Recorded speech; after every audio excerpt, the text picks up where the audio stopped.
கீழ்கண்ட அட்டவணையின் கீழ் சிலுவையை சுமந்து செல்லுமாறு அன்போடு கேட்டுக்கொள்கின்றோம். திருத்தல மேடையிலிருந்து முதல் நிலைக்கு அருட்தந்தையர்களும், முதல் நிலையிலிருந்து இரண்டாம் நிலைக்கு அருட்சகோதரிகளும், இரண்டாம் நிலையிலிருந்து மூன்றாம் நிலைக்கு புனித லூர்தன்னை பகுதி இறை மக்களும், மூன்றாம் நிலையிலிருந்து நான்காம் நிலைக்கு புனித சூசையப்பர் பகுதி இறை மக்களும், நான்காம் நிலையிலிருந்து ஐந்தாம் நிலைக்கு புனித டொமினிக் சவியோ பகுதி இறை மக்களும், ஐந்தாம் நிலையிலிருந்து ஆறாம் நிலைக்கு புனித அம்ப்ரோஸ் பகுதி இறை மக்களும், ஆறாம் நிலையிலிருந்து ஏழாம் நிலைக்கு புனித தொன்போஸ்கோ பகுதி இறை மக்களும், ஏழாம் நிலையிலிருந்து எட்டாம் நிலைக்கு புனித சவேரியார் பகுதி இறை மக்களும், எட்டாம் நிலையிலிருந்து ஒன்பதாம் நிலைக்கு அன்னை வேளாங்கண்ணி பகுதி இறை மக்களும், ஒன்பதாம் நிலையிலிருந்து பத்தாம் நிலைக்கு புனித தோமையார் பகுதி இறை மக்களும், பத்தாம் நிலையிலிருந்து 11ஆம் நிலைக்கு புனித அந்தோணியார் பகுதி இறை மக்களும், 11ஆம் நிலையிலிருந்து 12ஆம் நிலைக்கு புனித விண்ணரசி பகுதி இறை மக்களும், 12ஆம் நிலையிலிருந்து 13ஆம் நிலைக்கு புனித அருளானந்த சிறப்பு அன்பியம் மற்றும் அனைத்து பக்த சபையினரும், 13ஆம் நிலையிலிருந்து 14ஆம் நிலைக்கு மரியன்னை இளையோர் குழுவினர் சிலுவையை சுமந்து செல்வார்கள். தந்தை, மகன், தூய ஆவியின் பெயராலே ஆமென்.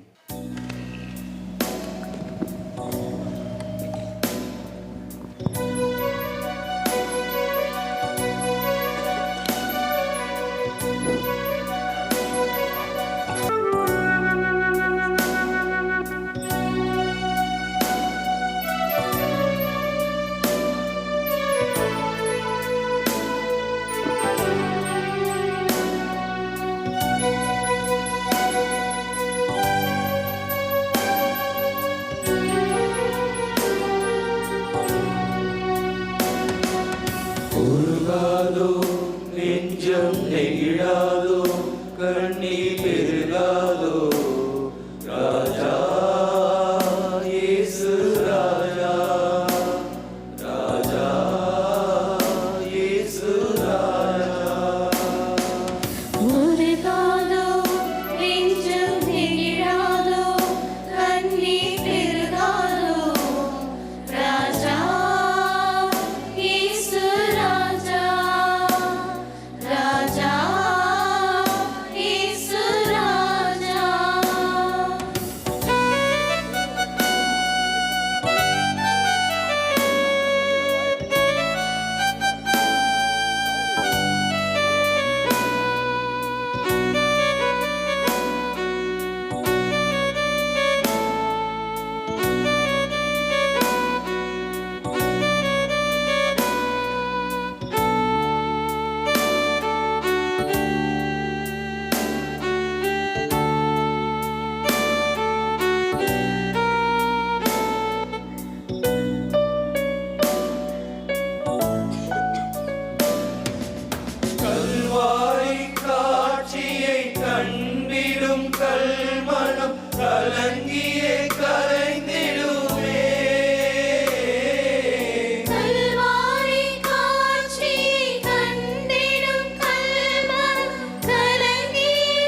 மாறிடும் போதும் உம் வார்த்தையில் மாறிடாதே.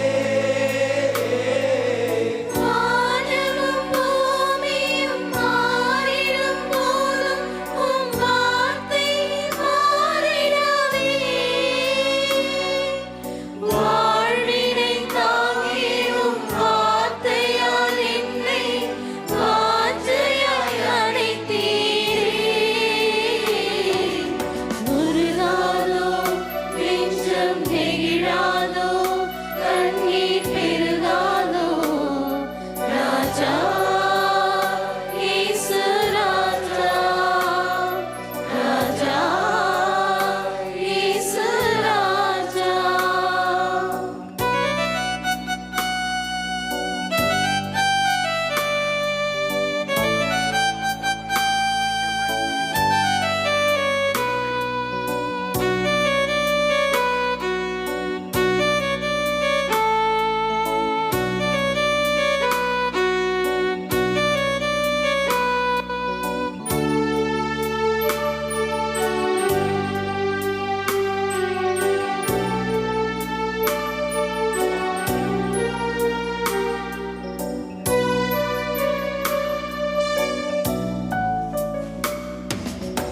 என் மேல் காட்டிய அன்புக்கு ஈடாய் என்ன நான் செய்திடுவேன்.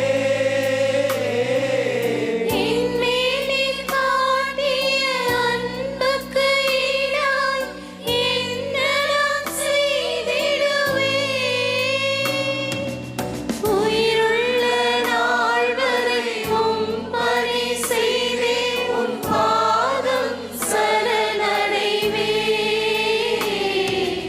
முருகாதோ நெஞ்சம் நெகிழாதோ கண்ணீர் பெருகாதோ ராஜா இயேசு ராஜா ராஜா இயேசு ராஜா.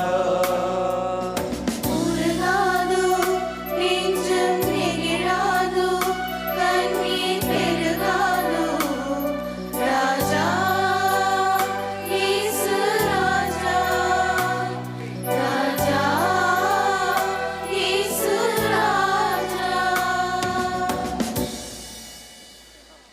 வருடா வருடம் வருகின்ற இந்த தவக்காலத்தில் நமது கிறிஸ்தவ கடமையை நிறைவேற்ற நாம் இங்கு கூடியுள்ளோம். எத்தனை ஜெபங்கள், எத்தனை தபங்கள், எத்தனை தானங்கள், எத்தனை கண்ணீர், எத்தனை பக்தி முயற்சிகள். இவையெல்லாம் இங்கே இந்த பெரிய சிலுவை பாதையின் போது முழுமை பெறப்போகிறது. இயேசு மேற்கொண்ட சிலுவை பாதையின் நிலைகள் ஏதோ வேற்றுக்கிரக நிகழ்வு கிடையாது. நாம் நம் அன்றாட வாழ்க்கையில் சந்திக்கின்ற ஒரு வாழ்வியல் சூழல்தான் இந்த சிலுவை பாதை. இயேசுவை போல நாமும் தவறாக தீர்ப்பிடப்படுகிறோம். இயேசுவை போல நாமும் எத்தனையோ முறை தடுமாறி விழுகின்றோம். இயேசுவை போல நாமும் உறவுகளை இழக்கின்றோம். இயேசுவை போல நமக்கும் முகம் தெரியாத நபரிடமிருந்து உதவி வருகிறது.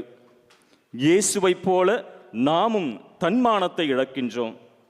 இயேசுவை போல நாமும் மக்களால் கைவிடப்படுகின்றோம். இயேசுவை போல நாமும் பொதுவெளியில் அசிங்கப்பட்டு தண்டனைக்குள்ளாக்கப்படுகின்றோம். ஆக நாம் தியானிக்கும் இந்த சிலுவை பாதை நிலைகள் இயேசுவுக்கு மட்டும் நிகழ்ந்த வாழ்க்கை நிகழ்வு கிடையாது. மாறாக நமக்கு நம்முடைய அன்றாட வாழ்க்கையில் நடக்கின்ற வாழ்வியல் நிகழ்வுகள்.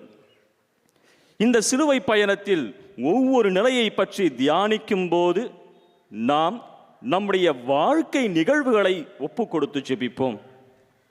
இயேசுவோடு நாம் தோள் கொடுத்து நடக்கும்போது எந்த பாரமும் நம்மை அழுத்தாது. இயேசுவோடு நாம் கைகோர்த்து நடக்கும்போது புத்துயிர் பெற்ற இன்னொரு மனிதனாக நான் உருவெடுக்கிறேன்.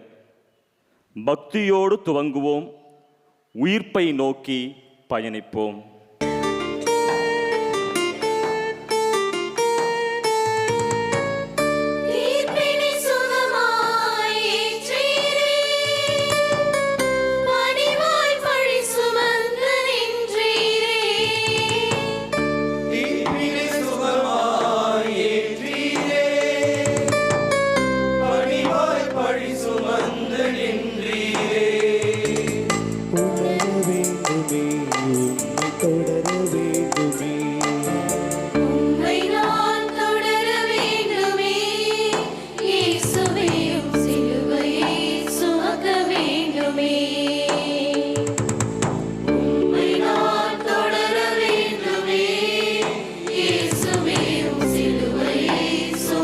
வேண்டுமே.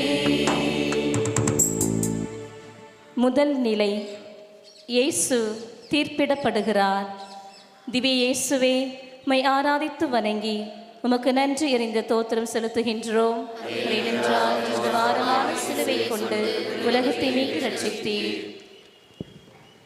தீர்ப்பு மேடையில் இருவர், ஒருவர் தீர்ப்பிடுகிறார், இன்னொருவர் தீர்ப்பிடப்படுகிறார். பல்வேறு வழக்குகளை பார்த்த இந்த மேடை இங்கே இன்னொரு வழக்கை பார்க்கிறது.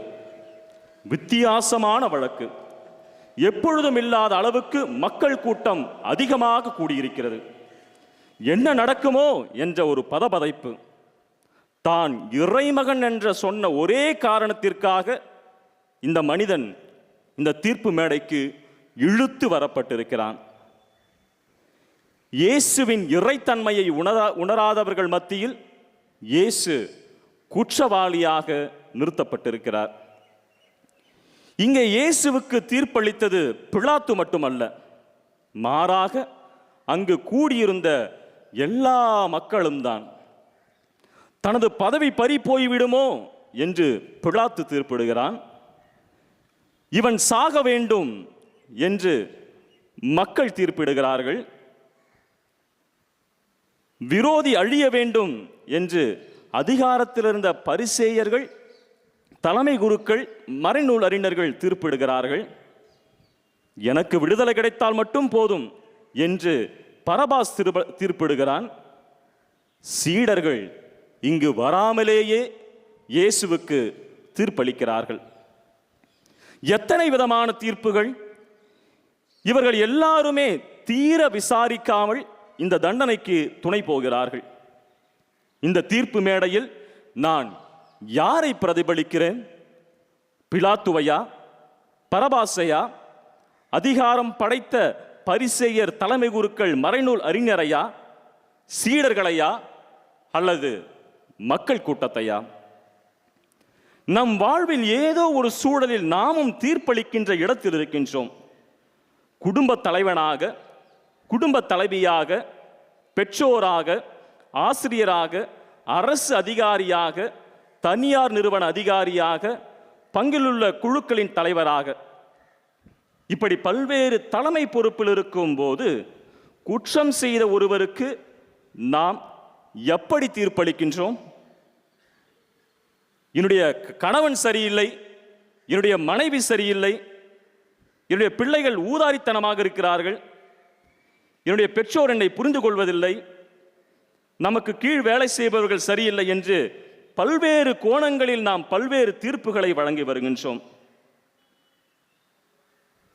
சற்று யோசிப்போம். தீர்ப்பிடுவதால் நாம் பிறருக்கு குற்ற உணர்வையும் நம்மை நீதிமான்களாகவும் காட்டுகின்றோம். பிறரை புரிந்து கொண்டு அவரை ஏற்றுக்கொள்ளும் போது நாம் இயேசுவை போல மனம் மாறுகிறோம். மன்னிப்பு வேண்டுவோம். பிறரை தீர்ப்பிட்டு அவர்கள் மனதை காயப்படுத்தியதற்காக ஆண்டவரே இரக்கமாயிரும். பிறரை மன்னித்து ஏற்றுக்கொள்ளாமல் இருந்தமைக்காக கிறிஸ்துவே இரக்கமாயிரும். கிறிஸ்துவே இரக்கமாயிரும். என்னை நீதிமானாக்கி பிறரை குற்ற உணர்ச்சிக்கு தள்ளியதற்காக ஆண்டவரே இரக்கமாயிரும். ஆண்டவரே இரக்கமாயிரும். இப்பொழுது நான் சொல்லும் ஜெபத்தை திரும்ப சொல்லவும். இயேசுவே, இயேசுவே, என் வாழ்வில் உம்மை போல தீர்ப்பிடாமல் வாழ வரம் தாரும்.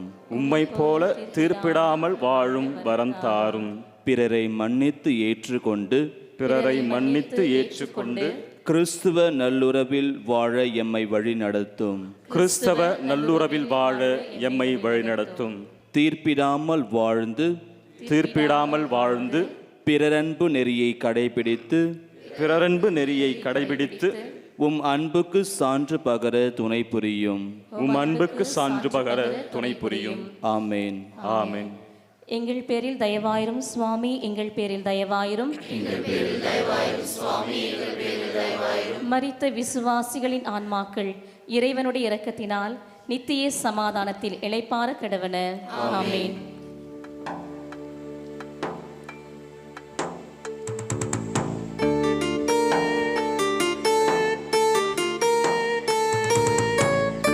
உலகின் பாவங்கள் போக்கவே சிலுவை சுமந்தீர் தோளிலே. உலகின் பாவங்கள் போக்கவே சிலுவை சுமந்தீர் தோளிலே. உணர வேண்டுமே, உம்மை தொடர வேண்டுமே, உம்மை நான் தொடர வேண்டுமே. இயேசுவே உம் சிலுவையை சுமக்க வேண்டுமே. உம்மை நான் தொடர வேண்டுமே. இயேசுவே உம் சிலுவையை சுமக்க வேண்டுமே. இரண்டாம் நிலை. இயேசு சிலுவை சுமத்தப்படுகிறார். திவ்ய இயேசுவே, உம்மை ஆராதித்து வணங்கி உமக்கு நன்றி எறிந்த தோத்திரம் செலுத்துகின்றோம். அது ஏனென்றால் இது பாரமான சிலுவை கொண்டு உலகத்தை மீட்டு ரட்சித்தீர். யார் இந்த சிலுவையை கொடுத்தது? பிலாத்து கொடுக்க சொன்னானா? ரோமையர் சட்டம் கொடுக்க சொன்னதா? அதிகாரம் படைத்தவர்கள் கொடுக்க சொன்னார்களா? மக்கள் கொடுக்க சொன்னார்களா? யார் இயேசுவுக்கு இந்த சிலுவையை கொடுத்தது? சிலுவை மரணம் பொதுவாக ரோமை அரசுக்கு எதிராக செயல்படுபவர்களுக்கும், ரோமை அரசுக்கு கீழ்ப்படியாமல் கிளர்ச்சியை உருவாக்குபவர்களுக்கும், ரோமை அரசு என்றால் உயிர் பயம் வர வேண்டும் என்பதற்காக வடிவமைக்கப்பட்ட ஒரு தண்டனை. பின்பு ஏன் இயேசுவுக்கு இந்த சிலுவை? இயேசு எந்த சட்டத்தையும் அவமதிக்கவில்லை, மக்கள் புரட்சி செய்யவில்லை, மரண தண்டனைக்குரிய எந்த பாவமும் செய்யவில்லை. இருந்தாலும் அந்த சிலுவையை இயேசு மனமுவந்து ஏற்கிறார். யாருக்காக ஏற்கிறார்? ஏன் ஏற்கிறார்? எப்படி அவரால் முடிந்தது என்ற பல கேள்விகளுக்கு மத்தியில் இயேசு மானிட மகனுக்குரிய கடமையை ஆற்ற இங்கே முன் வருகிறார். சிலுவையை ஏற்கிறார்.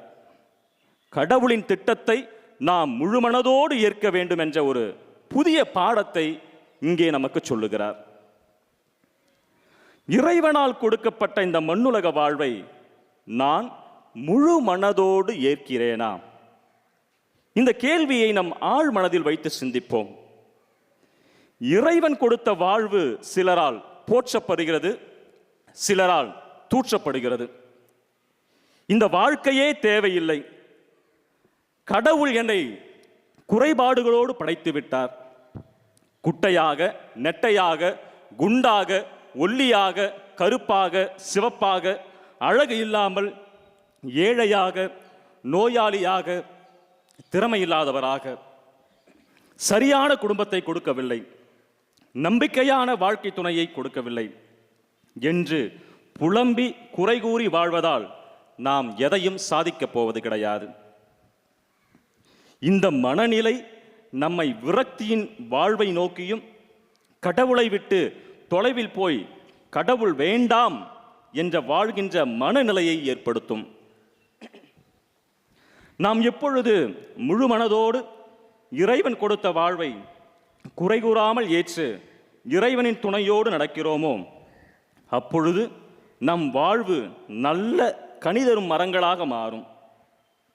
குறைகளில்லாத வாழ்வு இல்லை. இறைவன் கொடுத்த வாழ்வை இயேசுவைப் போல ஏற்று நடந்தால் இறைவன் நம்மை வழிநடத்துவார். அதோடு முழு நம்பிக்கையோடு பயணிக்கின்ற மன தைரியத்தை கொடுப்பார். மன்னிப்பு வேண்டுவோம். இறைவன் கொடுத்த வாழ்வை வெறுத்தமைக்காக ஆண்டவரே இரக்கமாயிரும். ஆண்டவரே இரக்கமாயிரும். குறைகளை ஏற்று வாழாமல் இறைவனை திட்டிய நேரங்களுக்காக கிறிஸ்துவே இரக்கமாயிரும். கிறிஸ்துவே இரக்கமாயிரும். என்னை குறைத்து மதிப்பிட்டு தாழ்வு மனப்பான்மையோடு இருந்த நாட்களுக்காக ஆண்டவரே இரக்கமாயிரும். ஆண்டவரே இரக்கமாயிரும். ஜெபிப்போம். அன்பு இறைவா, அன்பு இறைவா, எனக்கு கொடுக்கப்பட்ட வாழ்வை ஏற்றுக்கொள்கிற மனநிலையை தந்தருளும். ஏற்றுக்கொள்ளுகின்ற மனநிலையை தந்தருளும். படைக்கப்பட்ட எல்லா மனிதர்களும் இறைவனின் சாயலாக இருக்கிறார்கள் என்பதை உணர்ந்து என் வாழ்வில் வருகின்ற நன்மை தீமை சந்திக்கின்ற மனநிலம் தாரும். ஆமென். எங்கள் பேரில் தயவாயிரும் சுவாமி, எங்கள் பேரில் தயவாயிரும். மரித்த விசுவாசிகளின் ஆன்மாக்கள் இறைவனுடைய இரக்கத்தினால் நித்திய சமாதானத்தில் இளைப்பாற கடவனர். ஆமென். புனித லூர்து அன்னை பகுதி இறை மக்கள் சிலுவை சுமப்பார்கள்.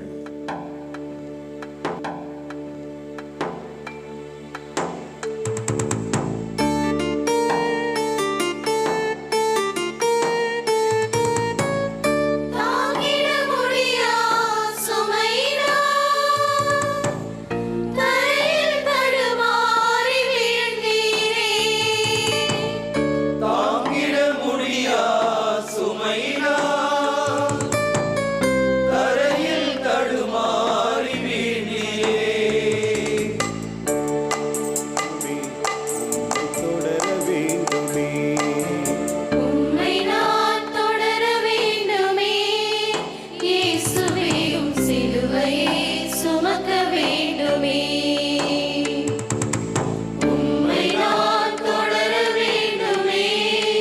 இயேசுவே உம் சிலுவையை சுமக்க வேண்டுமே.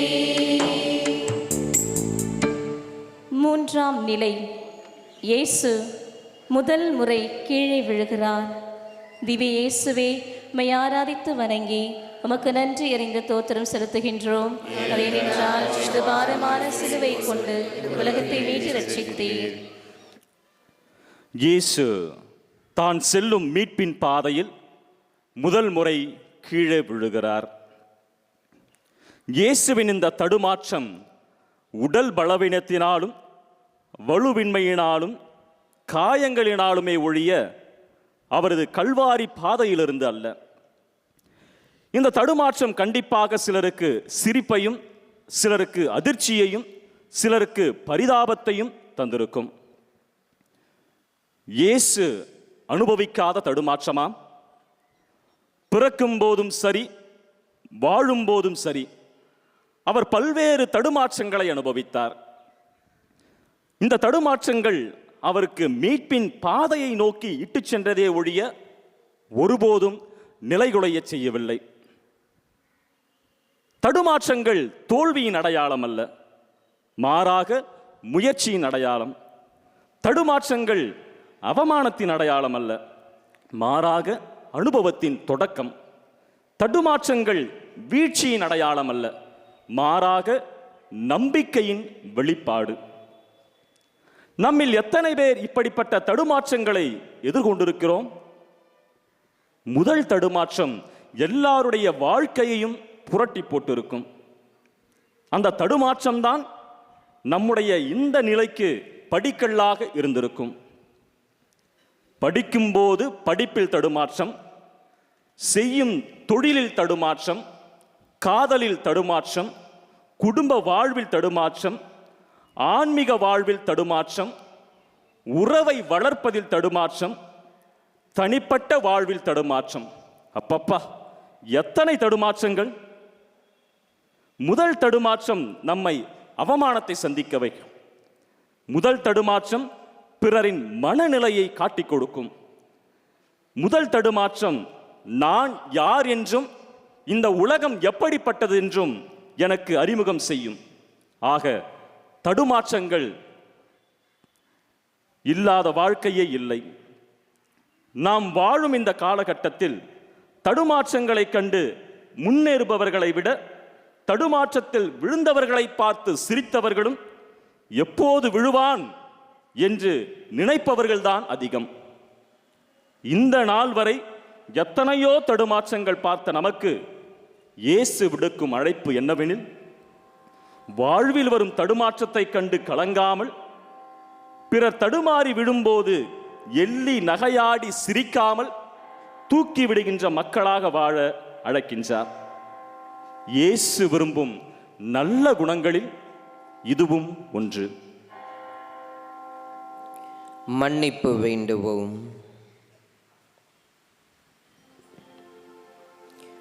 வாழ்வில் தடுமாறிய போது முயற்சிக்காமல் இருந்தமைக்காக ஆண்டவரே இரக்கமாயிரும்.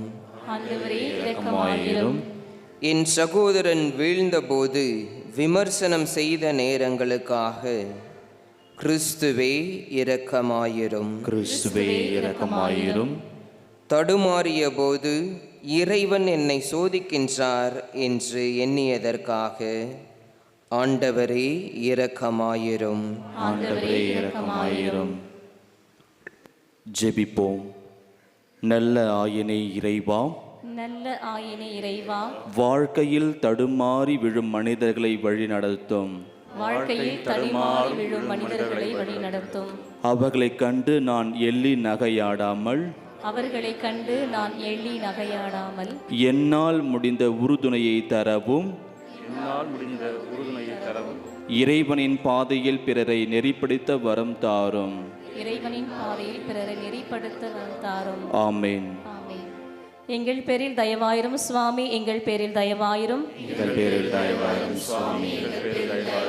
மரித்த விசுவாசிகளின் ஆன்மாக்கள் இறைவனுடைய இரக்கத்தினால் நித்திய சமாதானத்தில் இளைப்பாற கடவன. ஆமென். புனித சூசேப்பர் பகுதி இறை மக்கள் சிலுவை சுமப்பார்கள்.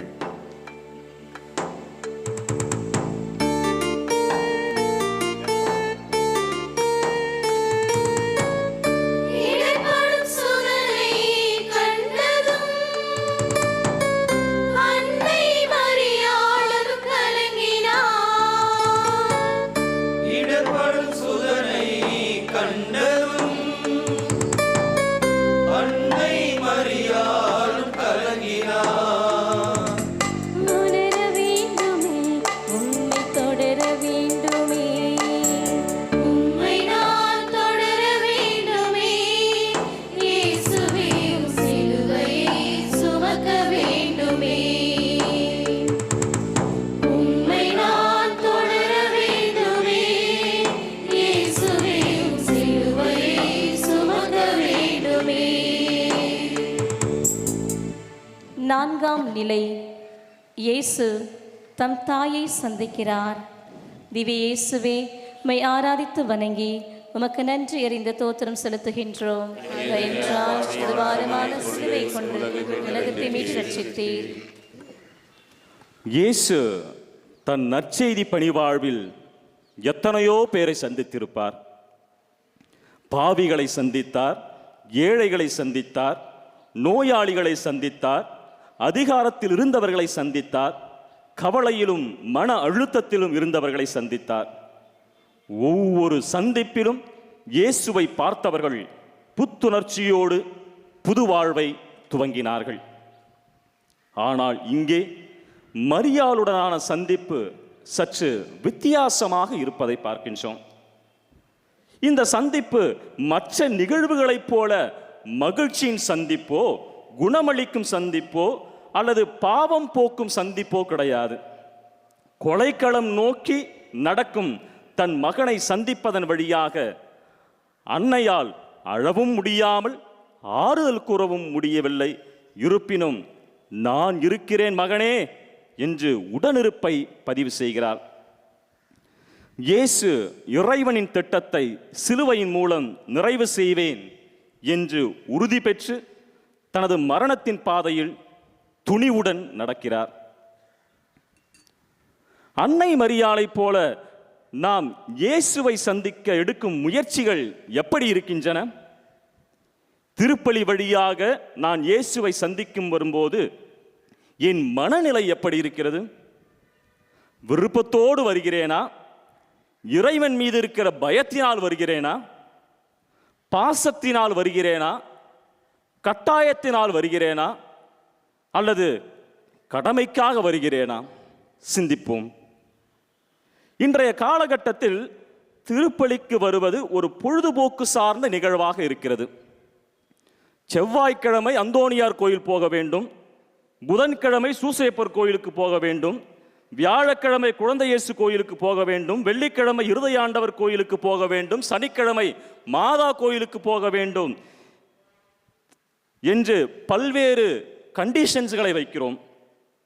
திருப்பலியின் போது அங்கே எனக்கு பிடித்தார் போல வழிபாடு இருக்க வேண்டும், மறையுறை குறைவாக இருக்க வேண்டும், மறையுறை போர் அடிக்கக்கூடாது, பாடல்கள் நன்றாக இருக்க வேண்டும், திருப்பலியில் எனக்கு முக்கிய இடம் கொடுக்க வேண்டும். இப்படியாக இறைவனை சந்திக்க எத்தனை கண்டிஷன்கள்! ஆக மொத்தம் நாம் இறைவனை சந்திக்க வரும்போது மேற்கொண்ட விதிமுறைகளை பயன்படுத்தினால் நாம் ஒரு பொழுதுபோக்கு கிறிஸ்தவர்கள். இப்படிப்பட்ட ஒரு ஆன்மீகம் நம்மை கேடுற்ற நிலைக்கு அழைத்துச் செல்லும். நாம் முழு உள்ளத்தோடும் முழு இதயத்தோடும் முழு ஆன்மாவோடும் இறைவனை சந்திக்கும் போதுதான் நம் ஆன்மீக வாழ்வு நிறைவு பெறும். நம்முடைய கிறிஸ்தவ வளர்ச்சி என்பது நமக்கும் இறைவனுக்குமான அந்த உறவு ஒன்றிப்பு மட்டுமே. வேறெந்த பொழுதுபோக்கு நிகழ்ச்சியும் விதிமுறைகளும் கண்டிஷன்களும் கிடையாது. சிந்திப்போம், இறையுறவை நெறிப்படுத்துவோம். மன்னிப்பு வேண்டுவோம். திருப்பலியில் இறைவனை உணராத நாட்களுக்காக ஆண்டவரே இரக்கமாயிரும். ஆண்டவரே இரக்கமாயிரும். திருப்பலியை பொழுதுபோக்கு நிகழ்வாக பார்த்த நேரங்களுக்காக கிறிஸ்துவே இரக்கமாயிரும். கிறிஸ்துவே இரக்கமாயிரும். திருப்பலி வழிபாட்டை பற்றி முறையான புரிதல் இல்லாமல் வாழ்ந்தமைக்காக ஆண்டவரே இரக்கமாயிரும். ஆண்டவரே இரக்கமாயிரும். ஜெபிப்போம். விண்ணில் வாழும் இறைவா, விண்ணில் வாழும் இறைவா, நான் திருப்பலி வழியாக உம்மை சந்திக்க வரும்பொழுது நான் திருப்பலி வழியாக உம்மை சந்திக்க வரும்போது என்னை திருப்திப்படுத்தும் தேவையற்ற செயல்களில் மனதை செலுத்தாமல் என்னை திருப்திப்படுத்தும் தேவையற்ற செயல்களில் மனதை செலுத்தாமல் உம் வழியாக புத்துணர்ச்சி பெற்று நான் பெற்றுக்கொண்ட ஆசீர்வாதத்தை பிறருக்கு பகிரவும் உதவும். நான் பெற்று வந்த ஆசீர்வாதத்தை பிறருக்கு பகிரவும் உதவும். ஆமென். ஆமென். எங்கள் பேரில் தயவாயிரும் சுவாமி, எங்கள் பேரில் தயவாயிரும். எங்கள் பேரில் தயவாயிரும் சுவாமி, எங்கள் பேரில் தயவாயிரும். மரித்த விசுவாசிகளின் ஆன்மாக்கள் இறைவனுடைய இரக்கத்தினால் நித்திய சமாதானத்தில் இளைப்பாற கடவன. ஆமென். டோமினிக் சவிய பகுதி இறை மக்கள் சிலுவை சுமப்பார்கள்.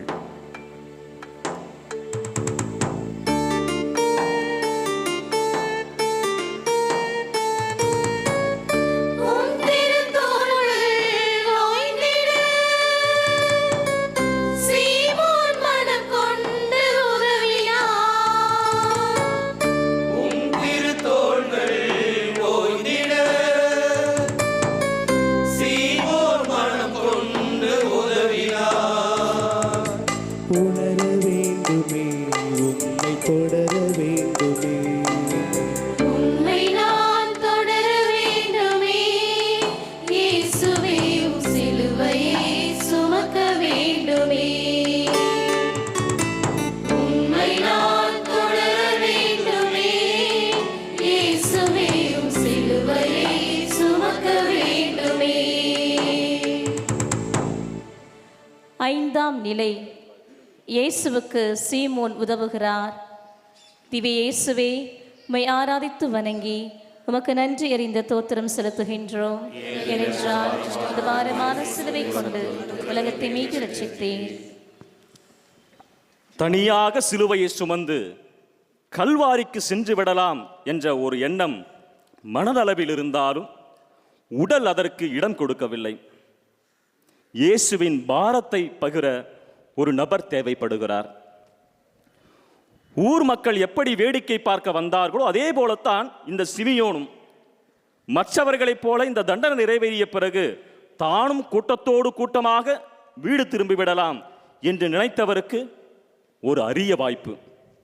இறைமகனோடு சிலுவையை சுமந்து செல்லுதல். இது வரமா அல்லது சாபமா? இங்கே சிமியோனின் சிந்தனை என்னவாக இருந்திருக்கும்? இந்த நபரோடு சிலுவை சுமந்தால் இந்த சமுதாயம் என்ன நினைக்கும்? என்னையும் குற்றவாளிகள் தானே நினைக்கும், அப்படித்தானே முத்திரையிடுவார்கள். என்னை பிற்காலத்தில் பார்க்கும்போது அனைவரும் கேலியாக பார்ப்பார்களே, இவன் சிலுவை சுமந்தான் என்று. என்னை மட்டும் ஏன் கட்டாயப்படுத்துகிறார்கள்? எத்தனையோ பேர் என்னை சுற்றி இருக்கும் போது நான் ஏன் இந்த அறிமுகமில்லாத இந்த நபருக்கு உதவி செய்ய வேண்டும்? இப்படி பல கேள்விகள் இருந்தும் சிமியோன் சிலுவை சுமக்க மறுக்கவில்லை. இங்கே சிலுவையின் எடை சிமியோனுக்கு இலகுவாக தெரிந்திருக்கும். மக்களின் பழிச்சொல் வாழ்த்துக்களாக தெரிந்திருக்கும். இயேசுவின் காயங்கள் மீட்பு திட்டத்தை வெளிக்காட்டும் காயமாக தெரிந்திருக்கும். இப்படியாக இயேசுவின் உடனிருப்பு சிமியோனுக்கு சாபத்தை அல்ல, மாறாக சிலுவையின் புதிய அர்த்தத்தை கற்றுக் கொடுத்திருக்கும். சிமியோனைப் போல நாமும் பிறருக்கு உதவி செய்யும் போது நமக்கு நிறைய நேரங்களில் பல்வேறு கேள்விகள் வரும். நான் ஏன் உதவி செய்யணும்? அவன் என்ன என்னுடைய சகோதரனா? உதவி செய்வதால் என்ன வந்துட போது? தேவையற்ற செயல்களில் ஈடுபடுவது வீண். உதவி செய்வதால் எனது பணம்தான் செலவாகிறது, உதவி செய்வதால் எனது நேரம்தான் செலவாகிறது என பல்வேறு கேள்விகள் நமக்குள் வருகிறது. அத்தனை கேள்விகளிலிருந்தும் எப்படி சிமியோன் உதவி செய்தாரோ அதே போல நாமும் வாழ கடமைப்பட்டிருக்கிறோம். நாம் செய்கிற உதவி எதை அடிப்படையாக கொண்டது? சிமியோனைப் போல விளம்பரம் தேடாத மக்களாக இருக்கிறோமா?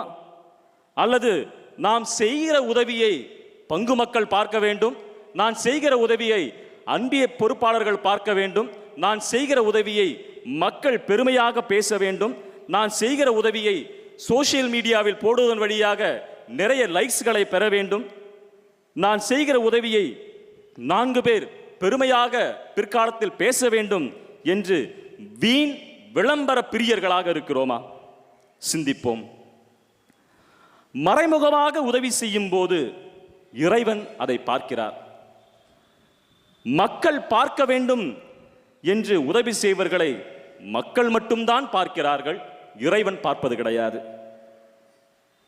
சமூகத்தின் விளிம்பில் உள்ள மக்களுக்கு உதவி செய்வோம், விண்ணகத்தில் நமக்கான இடத்தை முன்பதிவு செய்வோம். மன்னிப்பு வேண்டுவோம்.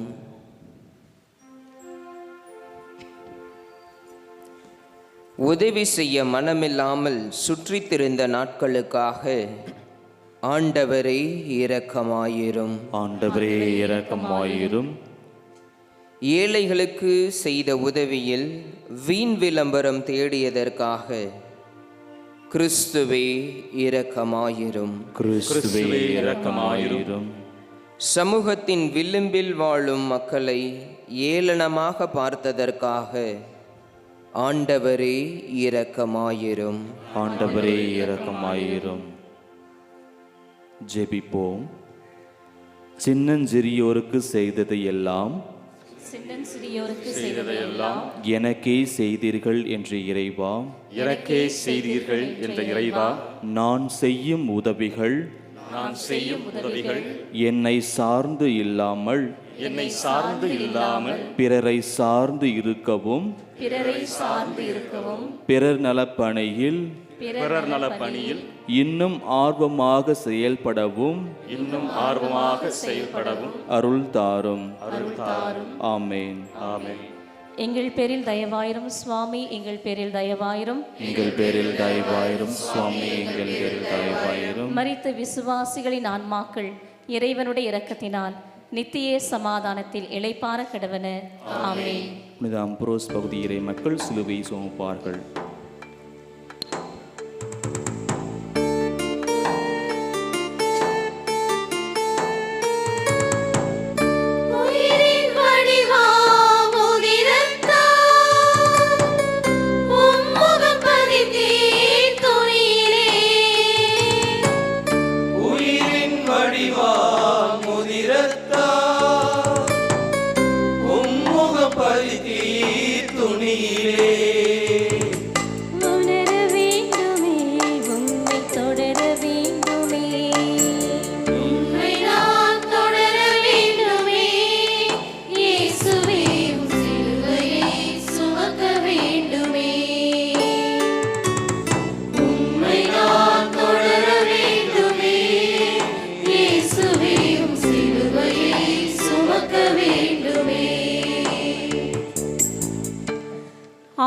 வேளை இயேசுவின் முகத்தை துடைக்கிறார் வெரோனிகா.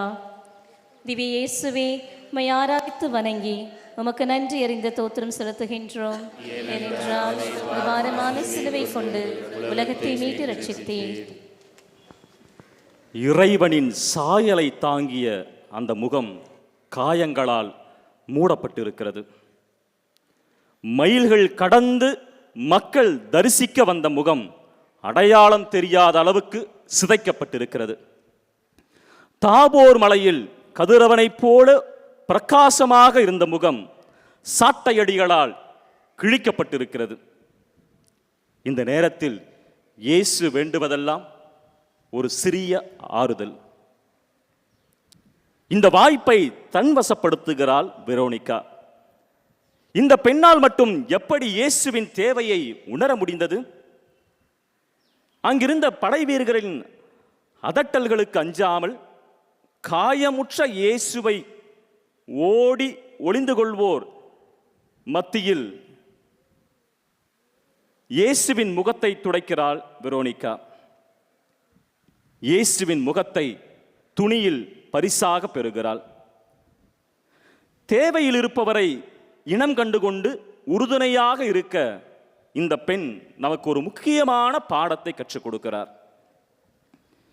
இயேசுவின் முகத்தை போல எத்தனையோ பேரின் முகங்கள் வறுமையின் பெயரால், பசியின் பெயரால், பொய் சாட்சியின் பெயரால், தவறான உறவின் பெயரால், கடன் சுமையின் பெயரால், மன அழுத்தத்தின் பெயரால், தீராத நோயினால் காயப்பட்டிருக்கின்றன.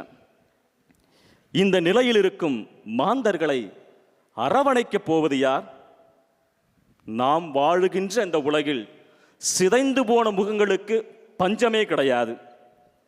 நாம் பார்க்கின்ற ஒவ்வொரு நபரும், நாம் பார்க்கின்ற ஒவ்வொரு சக மனிதனும் ஏதோ ஒரு வகையில் இயேசுவைப் போல காயமடைந்து குடும்பத்தில், தெருக்களில், சாலையோரங்களில், சமுதாயத்தில் சுற்றித் திரிகிறார்கள்.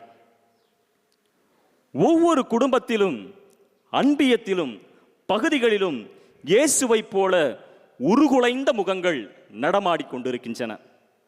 ஆறுதல் இல்லாமல், அரவணைப்பு இல்லாமல், ஆதரவு இல்லாமல், போதிய உறவுகள் இல்லாமல் தினம் தினம் நடைபிணங்களாக வலம் வந்து கொண்டிருக்கின்றன. நாம் அவர்களுக்கு வெரோனிகாவை போல ஆறுதல் தரும் செயல்களால் உதவ முன் வருகிறோமா என்று சிந்திப்போம். இந்த ஆறுதல் தரும் வார்த்தைகள் ஒருவரை நல்வழிப்படுத்தி இறைவனை நோக்கி நடப்பதற்கு ஆற்றல் தருவதாக இருக்கிறது.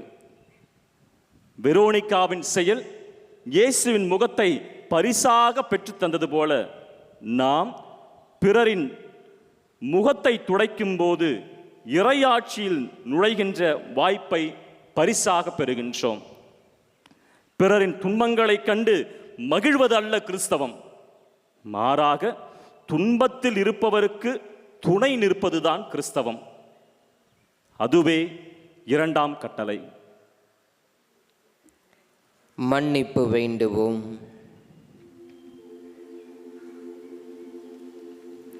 பிறரின் துயரத்தை பார்த்து கண்டு கொள்ளாமல் வாழ்ந்ததற்காக ஆண்டவரே இரக்கமாயிரும். ஆண்டவரே இரக்கமாயிரும்.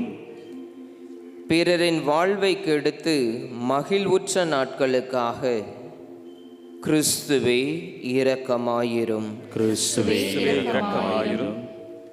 பிறர் அன்பை பின்பற்றாமல் இறையன்பில் அக்கறை காட்டியதற்காக ஆண்டவரே இரக்கமாயிரும்.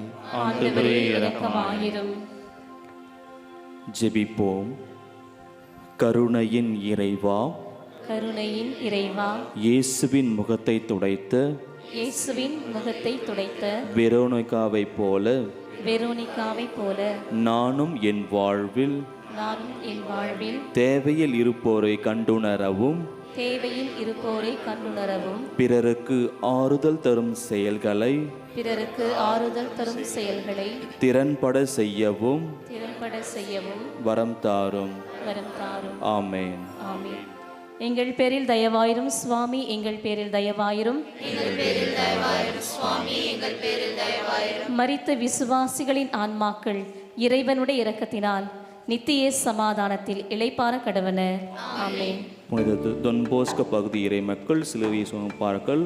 அடுத்ததாக புனித சவேரியர் பகுதி இறை மக்கள் சிலுவை சுமப்பார்கள்.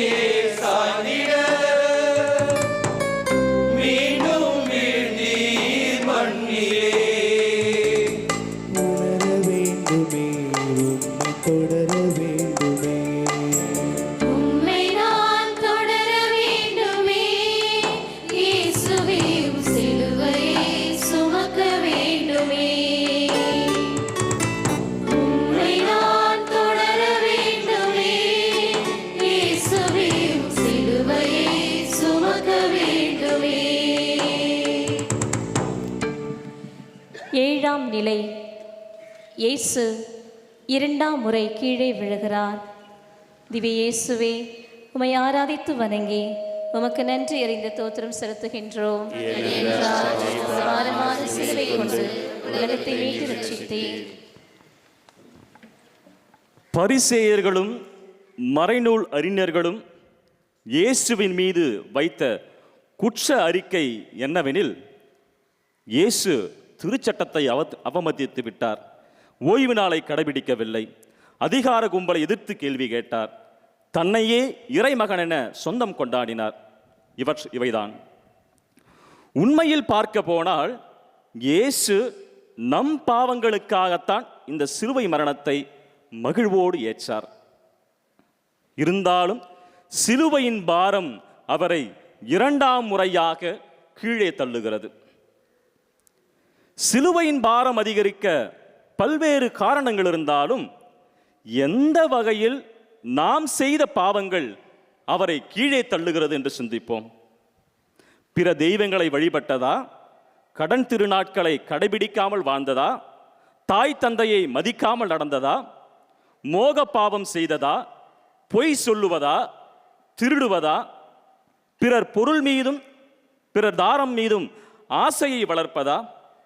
இத்தனை பாவப்பட்டியல்கள் இருந்தாலும் ஏதோ ஒன்று நம் ஆழ்மனதில் இருந்து கொண்டு இயேசுவின் அன்பை தினம் தினம் காயப்படுத்தி கொண்டிருக்கிறது. அந்த பாவத்தை நம் கண்முன் கொண்டு வருவோம். எந்த பாவமாக இருக்கலாம், அந்த பாவம் நமக்கும் இறைவனுக்கு மட்டுமே தெரிந்த ஒரு வெள்ளிடை மலை. இயேசுவின் மீது வைத்த அந்த சிலுவை பாரத்தை நான் எப்படி குறைக்கப் போகிறேன்? நம்முடைய பாவத்தின் பாரத்தை குறைக்க திருச்சபை எத்தனையோ வழிமுறைகளை நமக்கு கற்பிக்கிறது. அதில் முக்கியமானதாக பாவ சங்கீர்த்தனம் என்ற அருட்சாதனத்தை பற்றி யோசித்து பார்ப்போம். பாவ சங்கீர்த்தனம் வழியாக நான் இறைவனோடு மீண்டும் இணைகிற வாய்ப்பு, காயப்பட்ட எனது சகோதர உறவு நிலையை புதுப்பிக்கின்ற ஒரு வாய்ப்பு, பாவ சங்கீர்த்தனம் வழியாக கடவுளின் அபரிவிதமான ஆசீர்வாதத்தை பெறுகின்ற வாய்ப்பு. இதை நான் முறையான விதத்தில் பயன்படுத்துகிறேனா? இன்றைய காலகட்டத்தில் பாவ சங்கீர்த்தனம் பற்றிய பல்வேறு தவறான புரிதல்கள் உருவாவதை பார்க்கின்றோம். பாவ சங்கீர்த்தனம் செய்வது வீண், குருக்கள் பாவ சங்கீர்த்தனத்தை வெளியே சொல்லிவிடுவார்கள், குருக்களிடம் ஏன் பாவ சங்கீர்த்தனம் செய்ய வேண்டும், இறைவனிடமே நேராக பாவ சங்கீர்த்தனம் செய்யலாமே, பாவ சங்கீர்த்தனம் செய்வதற்கு என்னிடம் ஒன்றுமில்லை, பாவ சங்கீர்த்தனம் செய்வதற்கு எனக்கு நேரம் இல்லை, பாவ சங்கீர்த்தனத்தினால் என்ன வந்துவிடப் போகிறது, நான் எப்படி வாழ்கிறேனோ அப்படியேத்தான் வாழப்போகிறேன், எப்படி பல்வேறு கேள்விகள் நம் மத்தியில் உலா வந்து கொண்டிருக்கிறது. இத்தனை புரிதலுக்கு மத்தியில் நாம் எடுக்க போகும் முடிவு என்ன? நாம் பாவத்தை ஏற்று முறையான ஒப்புரவு செய்யும் போது நாம் இயேசுவின் சிலுவை பாரத்தை குறைக்கின்றோம். நாம் இயேசுவின் முள்முடி பாரத்தை குறைக்கின்றோம். நாம் இயேசுவின் காயங்களுக்கு ஆறுதல் தருகின்றோம். நாம் இயேசுவின் அவமானங்களுக்கு பரிகாரம் செய்கின்றோம். பாவ வாழ்விலே வாழ்ந்து மண்ணுலகம் மட்டும் போதும் என்று இருந்தால் நாம் இயேசுவின் பாரத்தை நாளுக்கு நாள் கூட்டிக் கொண்டே போவோம். சிலுவையின் பாரம் நாம் வாழும் வாழ்க்கையில்தான் இருக்கிறது.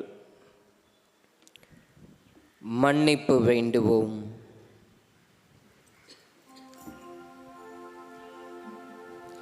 எனது பாவத்தால் சிலுவையின் பாரத்தை அதிகப்படுத்தியதற்காக ஆண்டவரே இரக்கமாயிரும். ஆண்டவரே இரக்கமாயிரும். பாவ சங்கீர்த்தனம் பற்றி தவறான புரிதலோடு சுற்றிய நாட்களுக்காக கிறிஸ்துவே இரக்கமாயிரும். கிறிஸ்துவே இரக்கமாயிரும். புனித வாழ்வில் அக்கறை காட்டாமல் மனித வாழ்வை வீணடத்தமைக்காக ஆண்டவரே இரக்கமாயிரும். ஆண்டவரே இரக்கமாயிரும். ஜெபிப்போம். எங்களை தேற்றி வழி நடத்துபவரே இறைவா, எங்களை தேற்றி வழி நடத்துபவரே இறைவா, நாங்கள் பாவ வாழ்க்கையில் பலமுறை விழுந்தாலும் நாங்கள் பாவ வாழ்க்கையில் பலமுறை விழுந்தாலும் மீண்டும் எழுந்து தூய்மையான வாழ்வை வாழவும் தூய்மையான வாழ்வை வாழவும் மற்றவர்களையும் நன்னெறியில் வழி நடத்திடவும் அருள் தாரும். ஆமென். ஆமென்.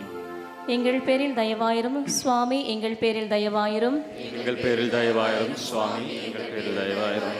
மரித்த விசுவாசிகளின் ஆன்மாக்கள் இறைவனுடைய இரக்கத்தினால் நித்திய சமாதானத்தில் இளைப்பாற கடவன. ஆமென். புனித சவேரியர் பகுதி இறை மக்கள் சிலுவை சுமப்பார்கள். அதன் பிறகு அன்னை வேளாங்கண்ணி பகுதி இறை மக்கள் சிலுவை சுமப்பார்கள்.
எட்டாம் நிலை.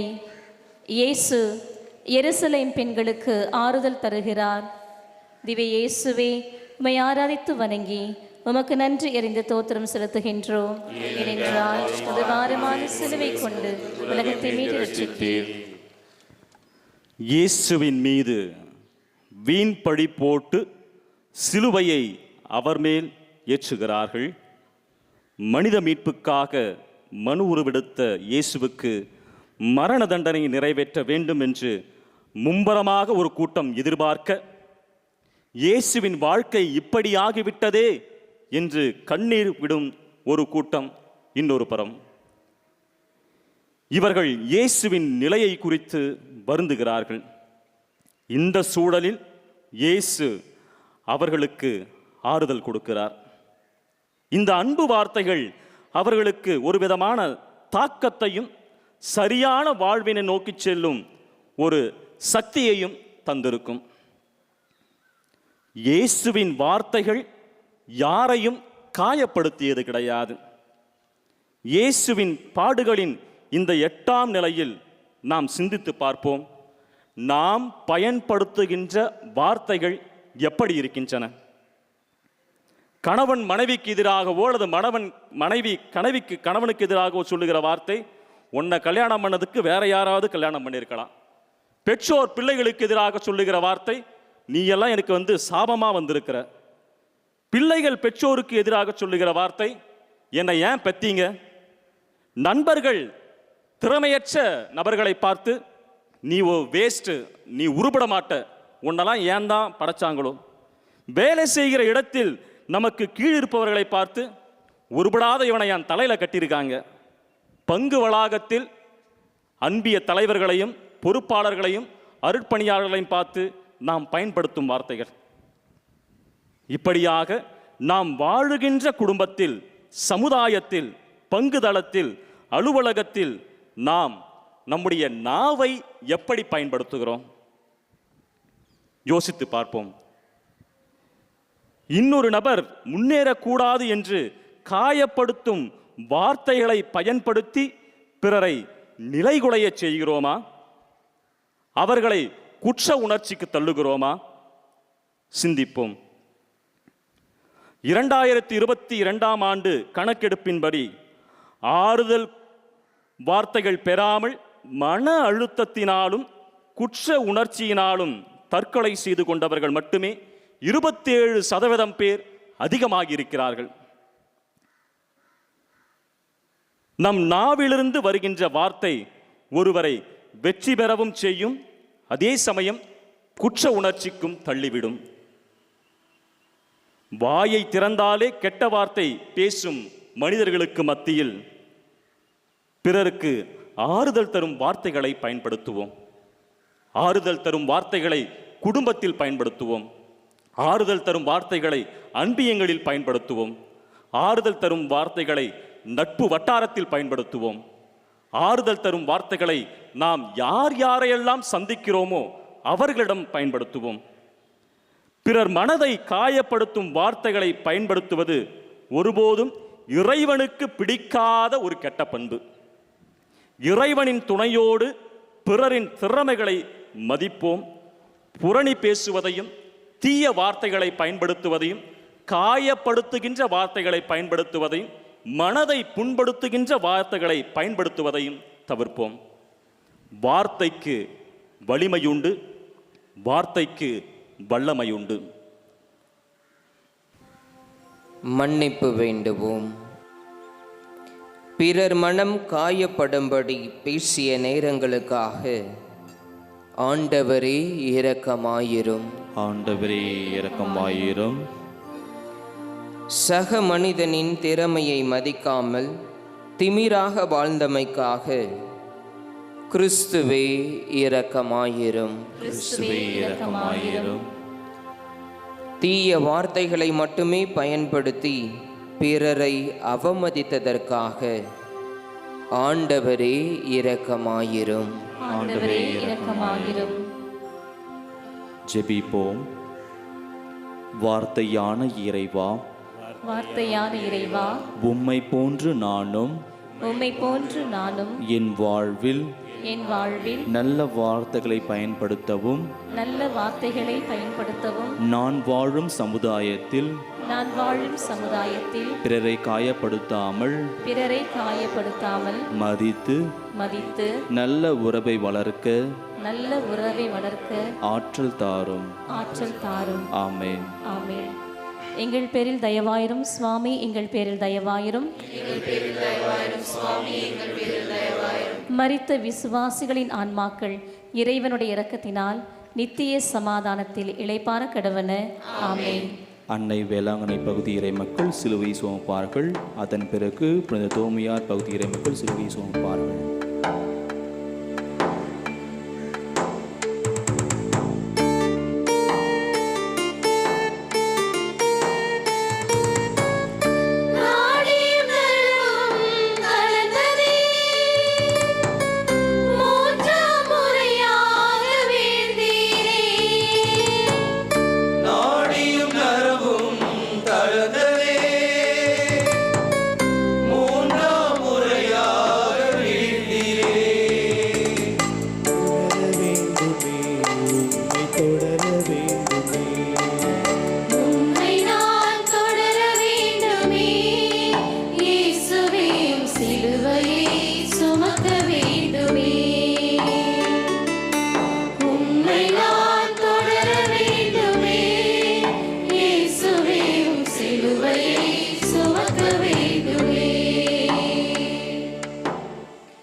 9ஆம் நிலை.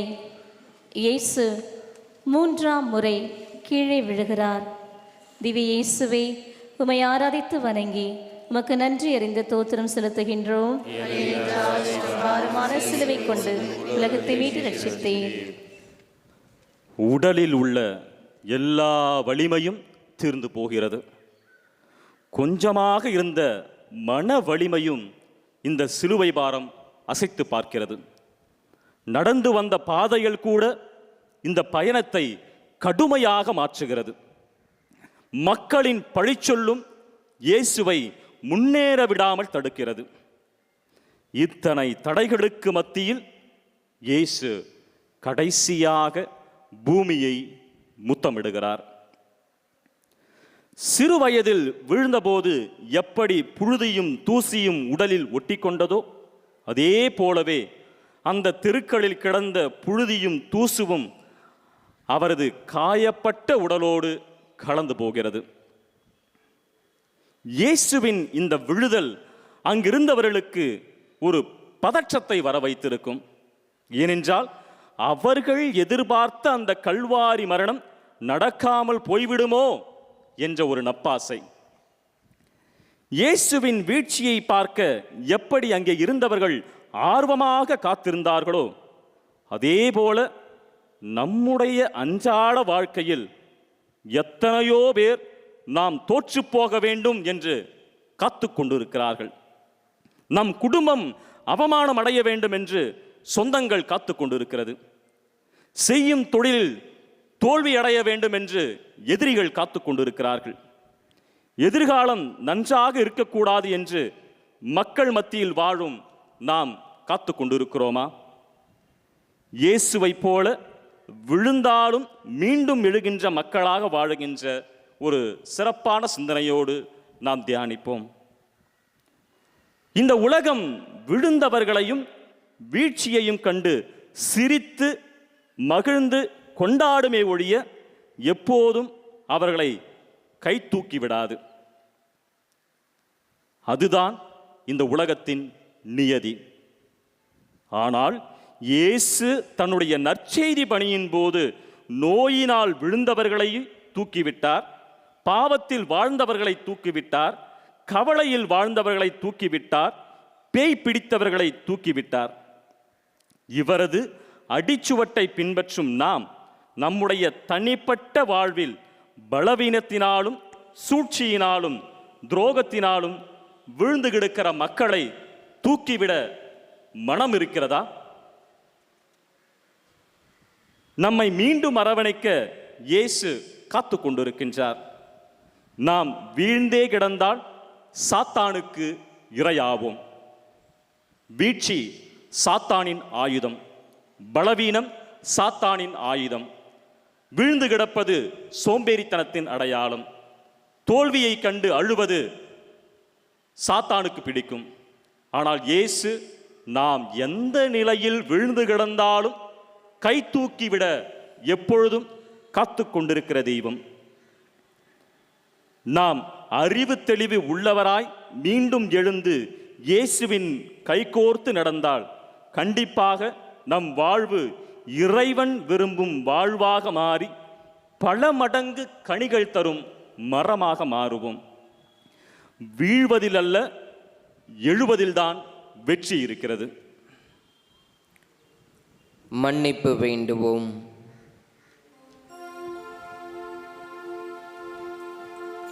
என்னுடன் இருப்பவர்கள் வீழ்ச்சியுற வேண்டும் என்று நினைத்ததற்காக ஆண்டவரே இரக்கமாயிரும். ஆண்டவரே இரக்கமாயிரும். தோல்வியை குறித்து எதிர்மறை சிந்தனையோடு இருந்தமைக்காக கிறிஸ்துவே இரக்கமாயிரும். கிறிஸ்துவே இரக்கமாயிரும்.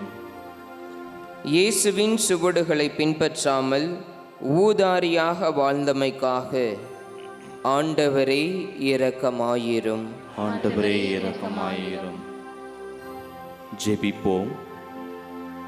நம்பிக்கை அளிக்கும் இறைவா, நம்பிக்கை அளிக்கும் இறைவா, நீர் மூன்றாம் முறை விழுந்தும் நீர் மூன்றாம் முறை விழுந்தும் மீண்டும் எழுந்தீரே. மீண்டும் எழுந்தீரே. அதேபோல் அதேபோல் நாங்களும் நம்பிக்கை தளராமல் எதிர்நோக்கு பயணத்தில் உம்மோடு இணைந்து பயணித்து உமக்கு சாட்சிய வாழ்வு வாழ அருள் தாரும். ஆமென்.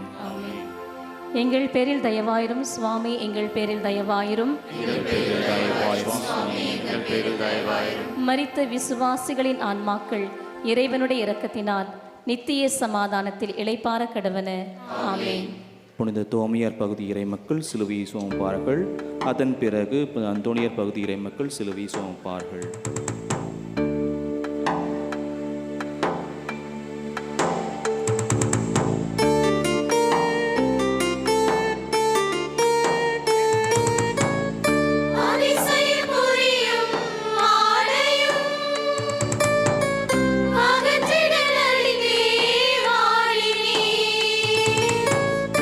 அதிசயம் புரியும் ஆடையும்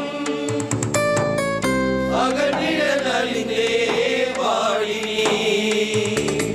உணர வேண்டுமே, உன்னை தொடர வேண்டுமே, உன்னை நான் தொடர வேண்டுமே. இயேசுவே சிலுவையை சுமக்க வேண்டுமே, உன்னை நான் தொடர வேண்டுமே. இயேசுவே சிலுவையை சுமக்க வேண்டுமே. 10ஆம் நிலை. இயேசுவின் ஆடைகளை களைகிறார்கள். திவ்ய இயேசுவே, உம்மை ஆராதித்து வணங்கி உமக்கு நன்றி எறிந்த தோத்திரம் செலுத்துகின்றோம். ஏனென்றால் இது பாரமான சிலுவை கொண்டு உலகத்தை மீட்டு ரட்சித்தீர். கடந்து வந்த சிலுவை பயணம் மிக கொடிய அனுபவமாக இருந்திருக்கும். இத்தனை வேதனைகளுக்கு மத்தியில் இயேசுவுக்கு இன்னும் ஒரு வேதனை. மானம் காத்த உடைகள் காயம்பட்ட மேனியிலிருந்து உரித்தெடுக்கப்படுகிறது. சதை எது துணி எது என்று தெரியாத அளவுக்கு சிதைந்து போய் கிடக்கிறது இயேசுவின் உடல். இப்படியாக இயேசுவின் உடல் காட்சி பொருளாக மாற்றப்படுகிறது. உங்கள் உடல் தூயாவி தங்கும் ஆலயம் என்று சொன்னவரின் உடல் பொதுமக்களின் பார்வைக்காக நிர்வாணமாக்கப்படுகிறது. ஆடையின் விளிம்பை கொண்டு புதுமைகள் புரிந்த இயேசு இங்கு ஆடை இல்லாமல் நிற்க வைக்கப்படுகிறார். இயேசுவின் ஆடைகள் களையப்பட்டதை குறித்து சிலர் பரிதாபப்படுகிறார்கள். சிலர் எள்ளி நகையாடி நமட்டுச் சிரிப்பலுடன் நிற்கிறார்கள். நாம் வாழுகின்ற இந்த சமூகத்தில் எத்தனையோ மனிதர்கள் ஆடை இல்லாமல் தெருக்களிலும் சாலையோரங்களிலும் பேருந்து நிலையங்களிலும் சந்தை பகுதியிலும் சுற்றி வடிக்கிறார்கள். நாம் பார்க்கின்ற பிச்சை எடுப்பவர்கள், மனம் வளர்ச்சி குன்றியவர்கள், புத்தி சுவாதீனம் இல்லாதவர்கள், மாற்றுத்திறனாளிகள், கைவிடப்பட்டவர்கள், முதியோர்கள் என வரிசையை அடுக்கிக் கொண்டே போகலாம். அவர்கள் தானாக இந்த நிலையை தேர்ந்து கொள்ளவில்லை. வாழ்வின் சூழல்கள் பொருட்டும் எதிர்பாராத விபத்துக்கள் பொருட்டும் இந்த நிலைமைக்கு அவர்கள் தள்ளப்பட்டிருக்கிறார்கள். இப்படிப்பட்ட மனிதர்களை பொதுவெளியில் நாம் பார்க்கும்போது நம்முடைய பார்வை எப்படி இருக்கிறது? அருவருப்பை காட்டி நான் ஓரம் செல்லுகிறேனா? மனித மாண்போடு அவர்களுக்கு உதவ அன்னை தெரேசாவை போல முன்வந்து இரக்க செயல்களில் ஈடுபடுகிறேனா? சிந்திப்போம். ஒரு மனிதன் ஆடை இல்லாமலோ அல்லது அரைகுறை ஆடையோடோ சுற்றி வரும்போது இரக்கத்தோடு பார்க்கின்ற வரத்திற்காக மன்றாடுவோம். வளர்ந்து வருகின்ற இந்த நாகரிக உலகில் ஆடைகள் களையப்படும் போதெல்லாம் இறக்கப்படுவதை விட எள்ளி நகையாடுவர்களும் அந்த நிலையை குறித்து பேசுபவர்களும் அந்த நிலையை நினைத்து அனுபவிப்பவர்கள்தான் அதிகமாக இருக்கிறார்கள். இந்த நிலையை தங்களின் தனிப்பட்ட தேவைக்காகவும் சுய லாபத்திற்காகவும் பயன்படுத்துகிற கூட்டத்திற்கு மத்தியில் நாம் இறைவனின் தூதர்கள் என்பதை வெளிக்காட்ட அழைக்கப்படுகின்றோம். இன்றைய காலகட்டத்தில் சட்ட ஒழுங்கு ரீதியாக பார்க்கப்படுகின்ற பல்வேறு குற்றங்களுக்கு மத்தியில் பாலியல் குற்றங்கள் அதிகரித்து கொண்டிருக்கின்றன. ஒரு மனிதன் ஆடை இல்லாமலோ ஒரு பெண் ஆடை இல்லாமலோ இருக்கும்போது எனது பார்வை எப்படிப்பட்ட பார்வையாக இருக்கிறது? இரக்கம் நிறைந்த பார்வையாக இருக்கிறதா, அல்லது என்னுடைய காம பசிக்கு இடம் கொடுக்கின்ற பார்வையாக இருக்கிறதா? சிந்தித்து பார்ப்போம். நாம் நமது பார்வையை மாற்றும் போது முழு மனித வளர்ச்சியை நோக்கி நடப்பதற்கு இறைவன் வழி செய்கிறார். பிற மனிதர்கள் மீதான இரக்கம் கலந்த பார்வையை நமக்கு இயேசுவின் ஆசீர்வாதத்தை பெற்றுத்தரும். அதோடு நல்ல மனிதனாக வாழ வழிவகுக்கும். இயேசுவை போல மனிதர்களை நேசிக்கின்ற அந்த பார்வையை வேண்டி மன்றாடுவோம். மன்னிப்பு வேண்டுவோம். ஆடையில்லா நபரை கேவலமாக பார்த்த தருணங்களுக்காக ஆண்டவரே இரக்கமாயிரும். ஆடைகள் விலகும்போது மோகபாவ இச்சையில் ஈடுபட்டதற்காக கிறிஸ்துவே இரக்கமாயிரும். கிறிஸ்துவே இரக்கமாயிரும். மனிதாபிமான செயல்களில் மனதை செலுத்தாத நாட்களுக்காக ஆண்டவரே இரக்கமாயிரும். ஆண்டவரே இரக்கமாயிரும். ஜெபிப்போம். மனிதம் வளர்த்த இறைவா, மனிதம் வளர்த்த இறைவா, உம்மை போல உம்மை போல பிறரை நேசிக்கும் வரம் தாரும். பிறரை நேசிக்கும் வரம் தாரும். மனிதாபிமானத்தை மனதில் வளர்த்தெடுத்து மனிதாபிமானத்தை மனத்தில் வளர்த்தெடுத்து பிறரை மதிக்கவும் பிறரை மதிக்கவும் அன்பு செய்யவும் அன்பு செய்யவும் துணை புரியும்.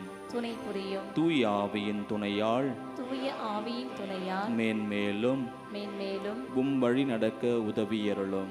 உம் வழி நடக்க உதவியருளும். ஆமேன். ஆமென். எங்கள் பேரில் தயவாயிரும் சுவாமி, எங்கள் பேரில் தயவாயிரும். மரித்த விசுவாசிகளின் ஆன்மாக்கள் இறைவனுடைய இரக்கத்தினால் நித்திய சமாதானத்தில் இளைப்பாற கடவன. ஆமென். புனித அந்தோனியர் பகுதி இறை மக்கள் சிலுவை சுமப்பார்கள். அதன் பிறகு புனித விண்ணரசி பகுதி மக்கள் சிலுவை சுமப்பார்கள்.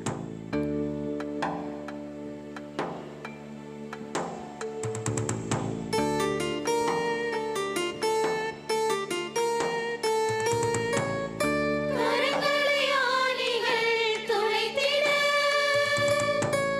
சிலுவையில் தொங்கினீர் இயேசுவே. கரங்களை ஆணிகள் துளைத்திட சிலுவையில் தொங்கினீர் இயேசுவே.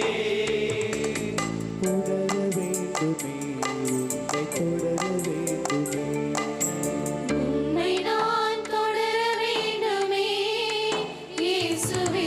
உம் சிலுவையை சுமக்க வேண்டுமே. உம்மை நான் தொடர வேண்டுமே இயேசுவே. உம் சிலுவையை சுமக்க வேண்டுமே. 11ஆம் நிலை. இயேசு சிலுவையில் அறையப்படுகிறார். திவ்ய இயேசுவே, உம்மை ஆராதித்து வணங்கி உமக்கு நன்றி அறிந்து தோத்திரம் செலுத்துகின்றோம்.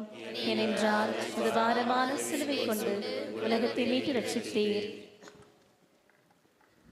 எதிரிகள் நினைத்தது போல இயேசுவின் மீது வீண் பழி சுமத்தி சிலுவையை சுமக்க வைத்து கொள்வதற்கு ஆர்வமாக வந்திருக்கிற இந்த கூட்டம் அதிகார கும்பலின் சூழ்ச்சியின் நிறைவு பகுதி இந்த கல்வாரி மலை. ஆசீர்வாதங்களை அள்ளி அள்ளி வழங்கிய கைகள் ஆணிகளுக்குள் சிறைப்படுகிறது.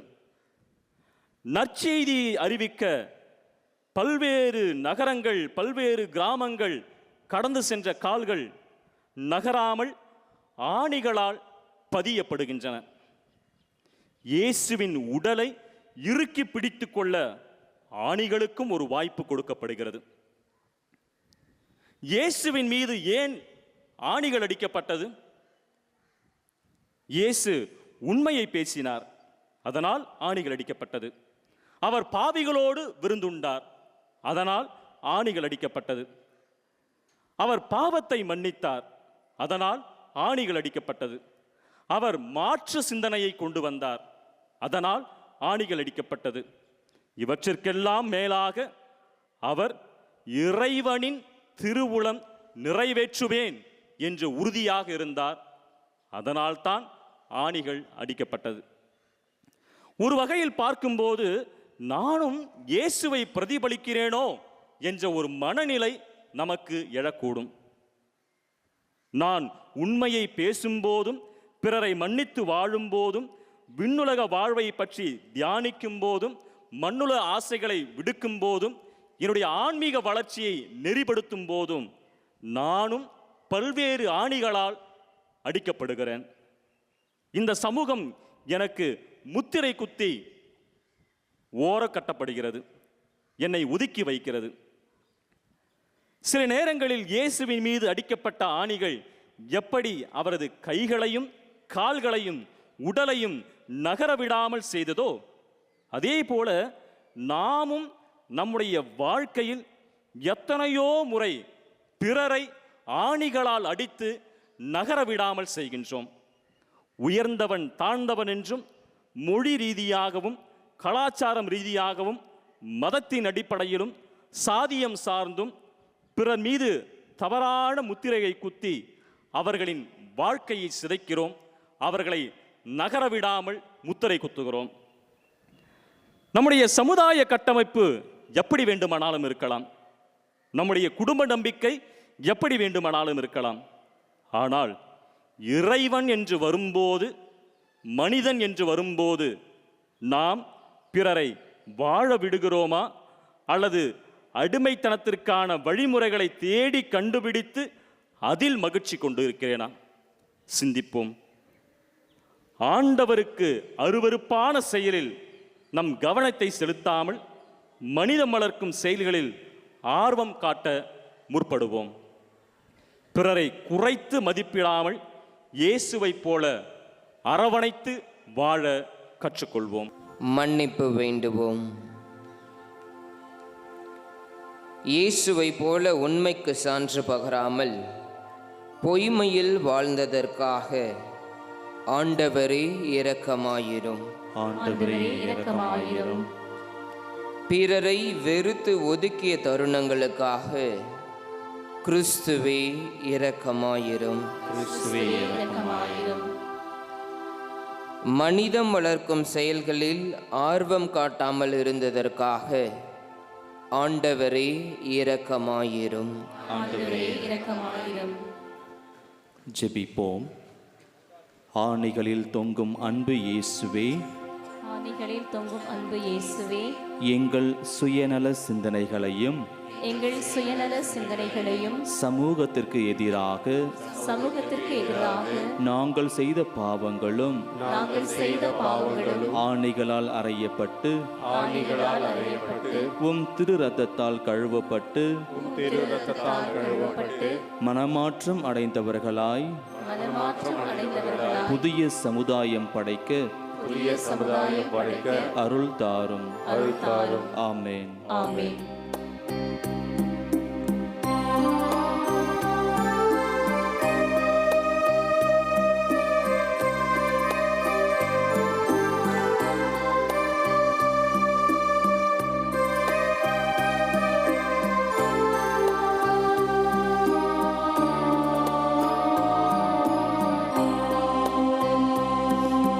சிலுவையில் தொங்கும் செம்மறி என்னை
எங்கள் பேரில் தயவாயிரும் சுவாமி, எங்கள் பேரில் தயவாயிரும். மரித்த விசுவாசிகளின் ஆன்மாக்கள் இறைவனுடைய இரக்கத்தினால் நித்திய சமாதானத்தில் இளைப்பாற கடவன. ஆமென்.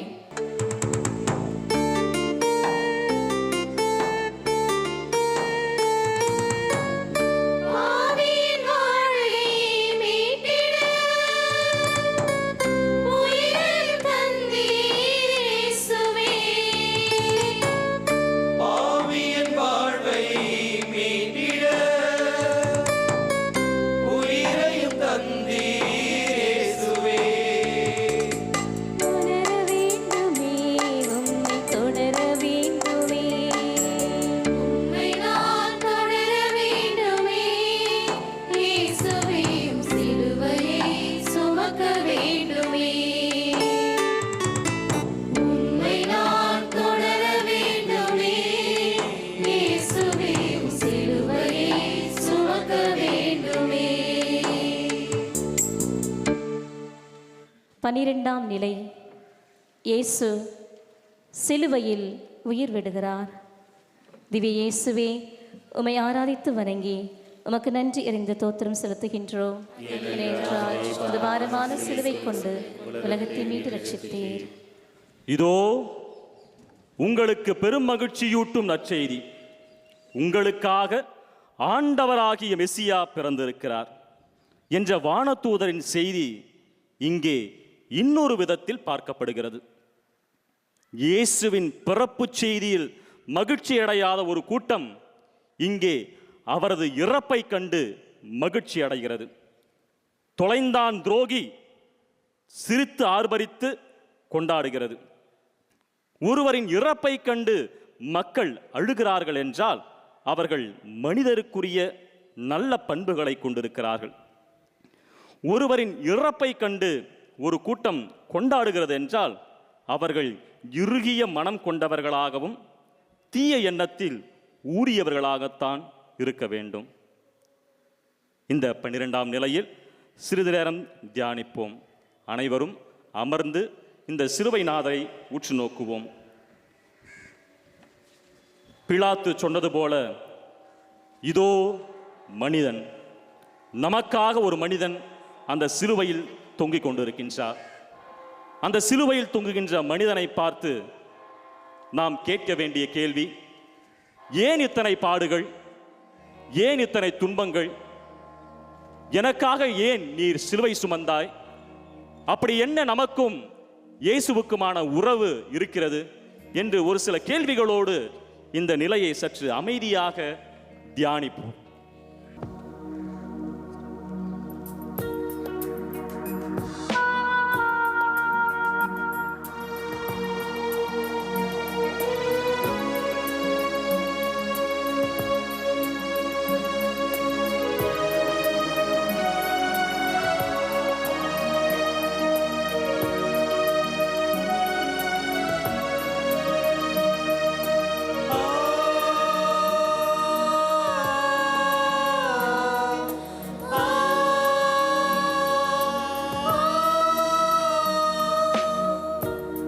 கடந்து வந்த பாதையிலே கர்த்தரின் காலடிகள், நடந்து வந்த பாதையிலே நாதனின் காவியங்கள், கடந்து வந்த பாதையிலே கர்த்தரின் காலடிகள், நடந்து வந்த பாதையிலே நாதனின் காவியங்கள்,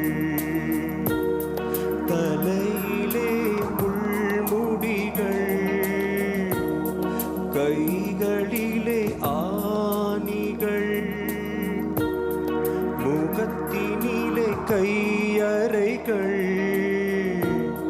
முதுகினிலே கசையடிகள், என்னாலே தானே ஐயா உமக்கு இந்த சிலுவை மரணம்,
கசையடிகள் எதற்காக, வசை மொழிகள் எதற்காக, என்ன கேள்வி கேட்டும் மௌனம்தான் உன் மொழியா, என்னோடு பேச வேண்டும், எதற்கு இந்த சிலுவை பயணம், உனக்காகத்தானே நண்பா எனது இந்த சிலுவை பயணம், உன்னாலே தானே நண்பா எனது இந்த சிலுவை மரணம், எனது உயிர் பிரிந்தாலும் உறவு மட்டும் பிரியாது, எனது உயிர் பிரிந்தாலும் உறவு மட்டும் பிரியாது, நம் உறவு பிரியாது.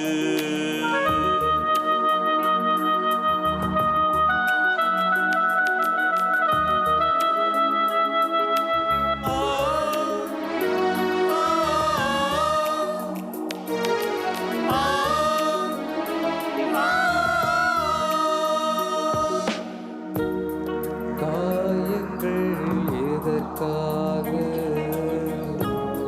கண்ணீரும் எதற்காக, பாரங்கள் எதற்காக, பாடுகளும் எதற்காக, என்னென்ன கேள்வி கேட்டும் மௌனம்தான் உன் மொழியா, என்னோடு பேச வேண்டும், எதற்கு இந்த சிலுவை பயணம், உனக்காகத்தானே மனிதா எனது இந்த சிலுவை பயணம், உன்னாலே தானே மனிதா எனக்கு இந்த சிலுவை மரணம், எனது உயிர் பிரிந்தாலும் உன்னோடு நான் இருப்பேன், எனது உயிர் பிரிந்தாலும் உன்னோடு நான் இருப்பேன், உன்னோடு நான் இருப்பேன்.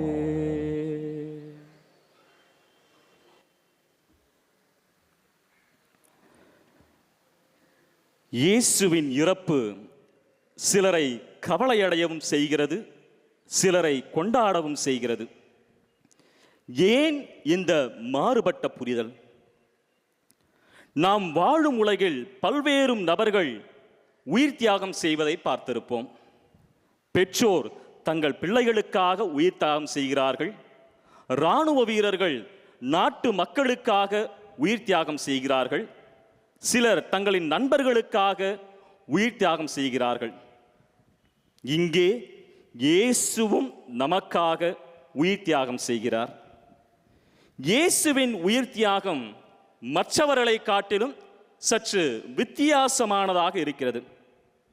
காரணம், நம்முடைய பெற்றோரின் உயிரோ, இராணுவ வீரரின் உயிரோ, நண்பர்களின் உயிரோ ஒருபோதும் நம்மை பாவத்திலிருந்து மீட்டது கிடையாது. ஆனால் இயேசுவின் இந்த மரணம் நம்மை பாவத்திலிருந்து மீட்டு இறைவனோடு மீண்டும் வாழ்கின்ற அந்த வாய்ப்பை தருகிறது. இயேசுவின் இந்த உயிர் தியாகத்திற்கு நம்முடைய பதில் என்னவாக இருக்க போகிறது? நாம் அவரோடு இருக்கிறோமா, அல்லது நமக்கு தேவைப்படும் போது மட்டும் இயேசுவிடம் வருகின்ற பச்சோந்திகளாக இருக்கிறோமா?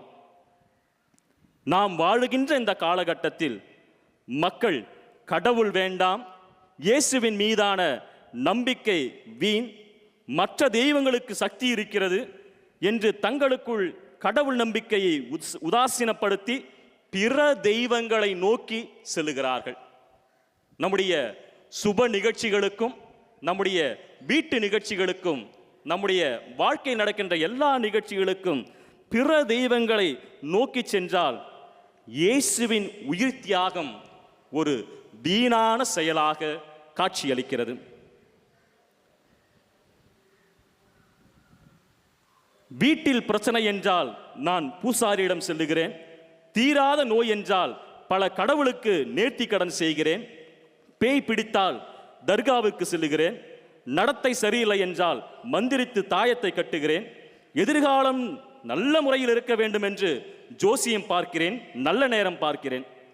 இப்படியாக உண்மையான இறைவன் யார் என்று தெரிந்தும் அவரை விட்டு விலகி செல்லுகின்றோம். அவரது தியாகத்தை அவமதிக்கிறோம். நம் வாழ்வில் எந்த சூழல் வந்தாலும் நாம் இறைமகனை இயேசுவை எப்போதும் விட்டுவிடாமல் வாழவும் அவர் செய்த தியாகத்தை நினைத்து நம்முடைய ஆன்மீக வாழ்வில் உண்மைத்தனத்தோடு வாழ மன்றாடுவோம். மன்னிப்பு வேண்டுவோம்.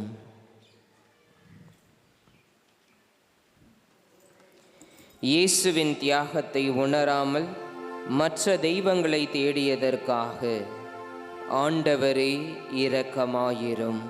ஆண்டவரே இரக்கமாயிரும்.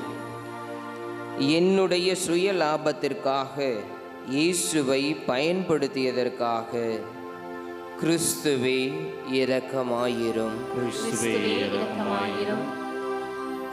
கிறிஸ்துவ நம்பிக்கையில் சந்தர்ப்பவாதியாக வாழ்ந்த நாட்களுக்காக ஆண்டவரே இரக்கமாயிரும். ஆண்டவரே இரக்கமாயிரும். ஜெபிப்போம். எங்களுக்காக உயிர் நீத்த இயேசுவே, எங்களுக்காக உயிர் நீத்த இயேசுவே, உம்மை போலவே நாங்களும் உம்மை போலவே நாங்களும் தந்தையாம் கடவுளை அறிந்து வாழவும் தந்தையாம் கடவுளை அறிந்து வாழவும் அவருக்கு மட்டுமே கீழ்ப்படிந்து அவருக்கு மட்டுமே கீழ்ப்படிந்து முடிவில்லா வாழ்வின் முடிவில்லா வாழ்வில் பேறு பலன்களை பெற்று பேறு பலன்களை பெற்று உமக்கு சான்று பகர வரம் தாரும். உமக்கு சான்று பகர வரம் தாரும். ஆமென். ஆமென். எங்கள் பேரில் தயவாயிரும் சுவாமி, எங்கள் பேரில் தயவாயிரும். மரித்த விசுவாசிகளின் ஆன்மாக்கள் இறைவனுடைய இரக்கத்தினால் நித்திய சமாதானத்தில் இளைப்பாற கடவன. ஆமென். புனித அருளானந்த சிறப்பு அன்பியும் இறை மக்கள் மற்றும் அனைத்து பக்த சபையினர் சிலுவை சுமப்பார்கள். அதன் பிறகு மரியனை இளையோர் குழுவினர் சிலுவை சுமப்பார்கள்.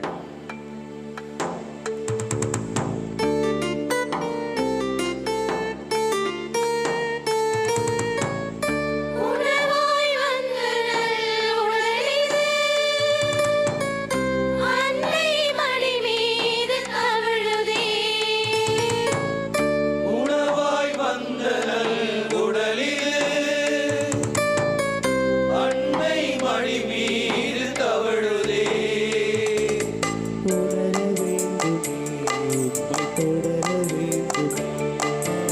உம்மை நான் தொடர வேண்டுமே இயேசுவே, உம் சிலுவையை சுமக்க வேண்டுமே.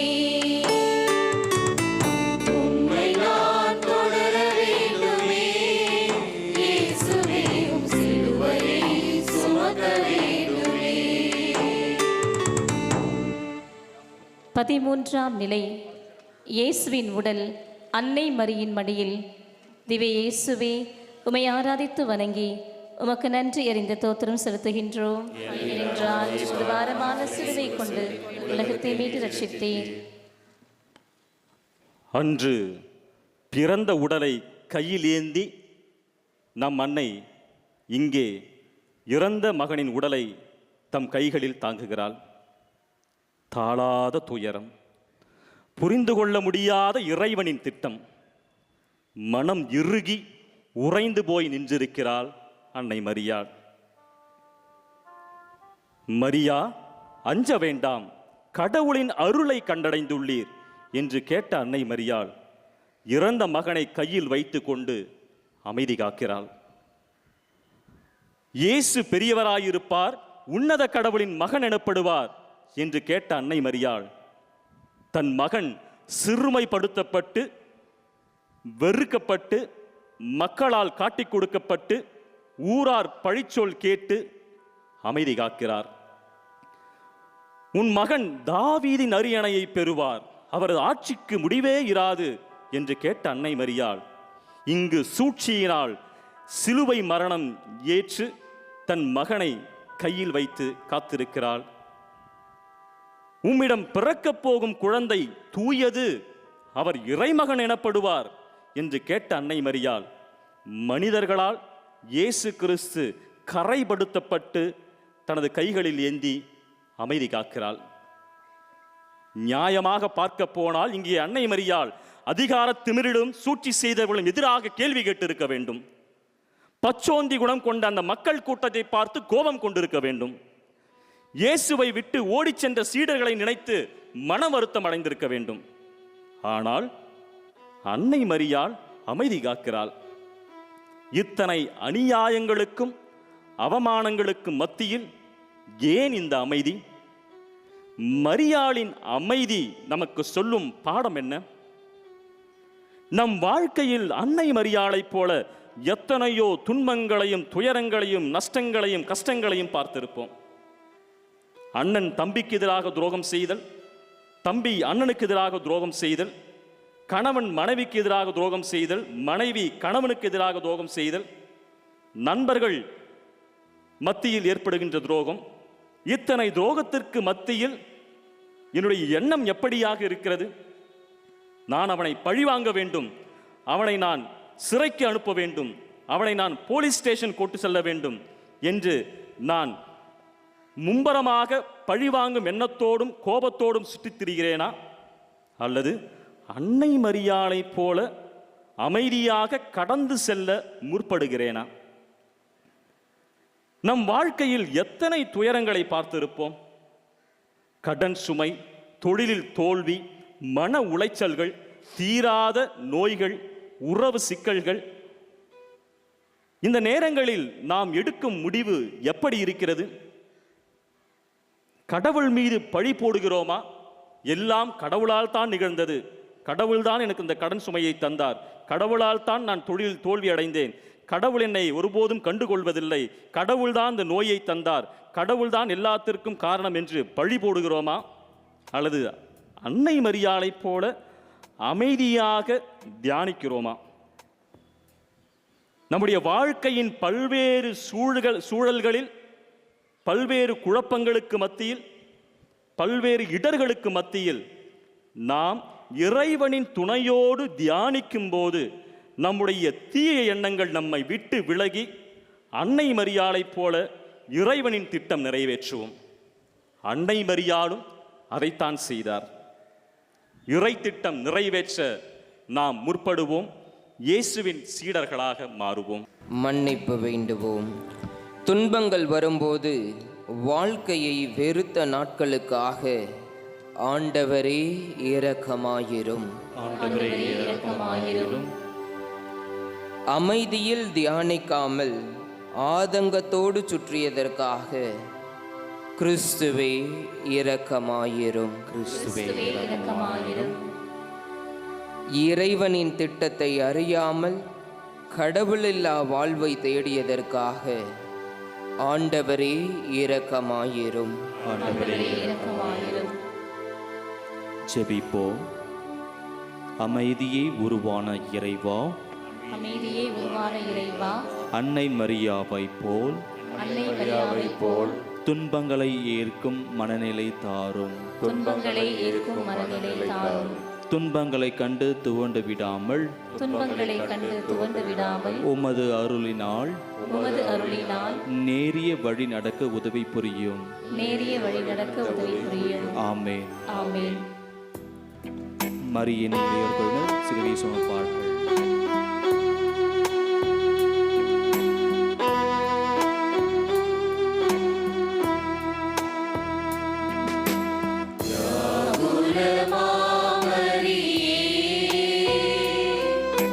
தியாகத்தின்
தியாகத்தின் மாதாவே,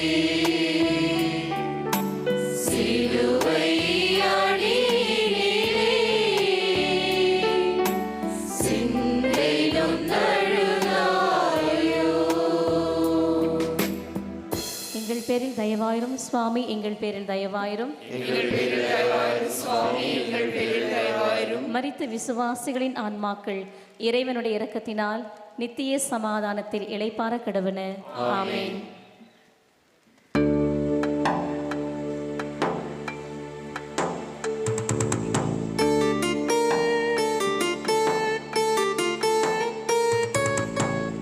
விண்ணரசின் மன்னரே,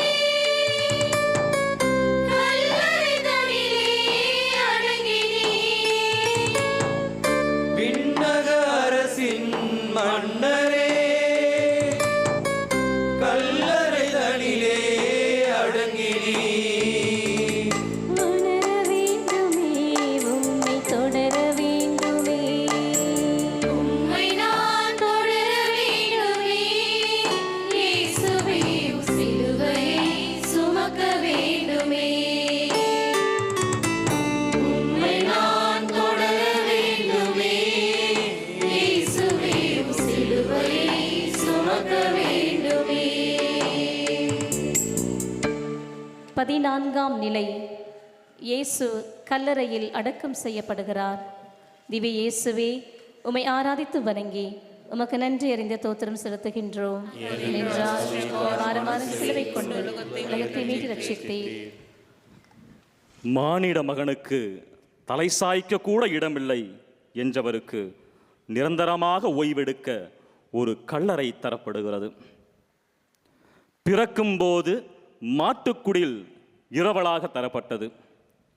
இறக்கும்போது கல்லறையும் இரவலாக தரப்படுகிறது. இயேசு சொன்ன அந்த சீடத்துவத்தின் சாரம்சம்தான் இந்த நிரந்தரமில்லாத வாழ்வு. கல்லறைகள் நமக்கு சொல்லும் பாடங்கள் என்ன? கல்லறை என்றால் பயம், கல்லறை என்றால் பதற்றம், கல்லறை என்றால் அழுகை, கல்லறை என்றால் ஆதங்கம், கல்லறை என்றால் சோகம், கல்லறை என்றால் ஒரு விதமான அமைதி, கல்லறை என்றால் எல்லாரும் சமம், கல்லறையை வைத்து அரசியலும் செய்யலாம். இத்தனை புரிதலுக்கு மத்தியில் இயேசு சொல்லுகிற ஒரு மாற்று சிந்தனை என்னவென்றால், கல்லறை மறுவாழ்வுக்கு அடையாளம். மனிதகுல வரலாற்றில் எந்த நபரும் எந்த மதமும் சொல்லாத ஒரு பேருண்மை, கல்லறை மறுவாழ்வுக்கு துவக்கம். கல்லறைகள் மறுவாழ்வுக்கு துவக்க புள்ளி என்பதை இயேசு தம் சீடர்களுக்கு உணர்த்துகிறார். அவரது இறப்பை பார்த்து பயந்து ஓடியவர்கள் இந்த கல்லறையில் மன வலிமை பெறுகிறார்கள். இயேசுவை மறுதலித்தவருக்கு இந்த கல்லறை சாட்சிய வாழ்வுக்கு அடிக்கல் இருக்கிறது. யார் பெரியவர், யார் சிறியவர், யாருக்கு பதவி என்று சண்டையிட்டவர்களுக்கு இந்த கல்லறை சமத்துவம் பேச வைக்கிறது. அதிகாரத்தை கண்டு நடுங்கிய சீடர்கள் இந்த கல்லறை அனுபவத்திற்கு பிறகு அஞ்சாமல் துணிவுடன் சீடத்துவத்தை ஏற்றுக்கொண்டு நற்செய்தி பணியை போதிக்க இந்த கல்லறை அழைக்கின்றது. இப்படியாக சோகம் மட்டுமே, அழுகை மட்டுமே, ஆதங்கம் மட்டுமே, பயம் மட்டுமே நினைத்திருந்த இந்த கல்லறை இங்கே மகிழ்ச்சியை வெளிப்படுத்துகின்ற ஒரு இடமாக இருக்கிறது. இருளை மட்டுமே உள்ளடக்கிய அந்த கல்லறை ஒரு பெரிய வெளிச்சத்தை வெளிப்படுத்துகிறது. வீழ்ச்சியை மட்டுமே அறிந்த அந்த கல்லறை முதல் முறையாக ஒரு மனிதனின் எழுச்சியை கண்டு மிரளுகிறது. இயேசுவின் இந்த கல்லறை மறுவாழ்வுக்கும் உயிர்ப்புக்கும் அடித்தளமாக அமைகிறது. இயேசுவின் கல்லறை நமக்கு சொல்லும் பாடமாகும் என்னவாக இருக்கும்? மனித வாழ்வு என்பது கல்லறைக்குள் அடங்கி போகின்ற வாழ்வு கிடையாது. இறந்தாலும் மறுவாழ்வு உண்டு என்பதில் நம்பிக்கை கொண்டு பரந்த மனதோடு வாழ வேண்டும். நம்முடைய வீடு மண்ணுலகம் கிடையாது, விண்ணுலகம்தான். விண்ணுலகம் நோக்கி பயணிக்க தேவையான செல்வத்தை நாம் சேர்த்து வைக்கும்போது கல்லறை ஒரு பொருட்டாக இருக்காது, மாறாக கல்லறை ஒரு படிக்கல்லாக மாறி நமக்கு உயிர்ப்பின் அடையாளமாக தெரியும். இந்த 14வது நிலையில் சிறப்பாக நம் குடும்பத்தில் மரித்தவர்களுக்காக மௌனமாக மன்றாடுவோம். நம்முடைய குடும்பத்தில் மரித்த பெற்றோர்கள், உறவினர்கள், நண்பர்கள், உடன் பிறந்தவர்கள், பிள்ளைகள், சொந்தங்கள், பந்தங்கள், இவர்களுக்காக சிறிது நேரம் மௌனமாக மன்றாடுவோம். அவர்களை கண்முன் கொண்டு வந்து இயேசு எப்படி இந்த கல்லறை வாழ்வை பொய்யாக்கி விண்ணுலகம் உண்டு, மறுவாழ்வு உண்டு என்று சொன்னாரோ அந்த ஒரு விசுவாசத்தோடு நமது மனதில் எழுகின்ற எல்லா ஆன்மாக்களையும் இயேசுவின் பாதத்தில் வைத்து ஜெபிப்போம்.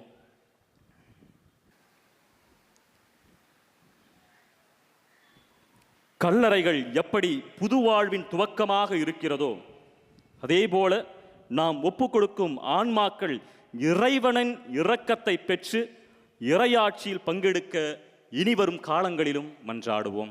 மன்னிப்பு வேண்டுவோம். உயிர்ப்பின் மீது நம்பிக்கை இல்லாமல் வாழ்ந்த நாட்களுக்காக ஆண்டவரே இரக்கமாயிரும். ஆண்டவரே இரக்கமாயிரும். கிறிஸ்தவ நம்பிக்கை உயிர்ப்பில்தான் இருக்கின்றது என்று நம்பாததற்காக கிறிஸ்துவே இரக்கமாயிரும். கிறிஸ்துவே இரக்கமாயிரும். உயிர்ப்பின் மேன்மையில் வளராத தருணங்களுக்காக ஆண்டவரே இரக்கமாயிரும். ஆண்டவரே இரக்கமாயிரும். ஜெபிப்போம். அன்பின் நாயகனே இறைவா, இறைவா, காலத்திற்கு கட்டுப்பட்ட நாங்கள் காலத்தின் அறிகுறிகளை உணர்ந்து எங்கள் தன்னல நாட்டங்களுக்கு கல்லறை கட்டிவிட்டு இறையாட்சியின் விழுதுகளாகிட வரம் தாரும். ஆமென். எங்கள் பேரில் தயவாயிரும் சுவாமி, எங்கள் பேரில் தயவாயிரும். மரித்த விசுவாசிகளின் ஆன்மாக்கள் இறைவனுடைய இரக்கத்தினால் நித்திய சமாதானத்தில் இளைப்பாற கடவன. ஆமென். நம் திருத்தந்தையின் கருத்துகளுக்காகவும் திரு அவையின் கருத்துகளுக்காகவும் நம் பங்கு மற்றும் நம் குடும்பத்தின் கருத்துகளுக்காகவும் இயேசுவின் 5 திருக்காயங்களை பார்த்து நாம் ஜெபிப்போம். விண்ணுலகில் இருக்கிற எங்கள் தந்தையே, உமது பெயர் தூயதென போற்ற பெறுக. உமது ஆட்சி வருக. உமது திருவிழம் விண்ணுலகில் நிறைவேறுவது போல மண்ணுலகிலும் நிறைவேறுக. எங்கள் அன்றாட உணவை இன்று எங்களுக்கு தாரும். எங்களுக்கு எதிராக குற்றம் செய்வோரை நாங்கள் மன்னிப்பது போல எங்கள் குற்றங்களை மன்னியும்.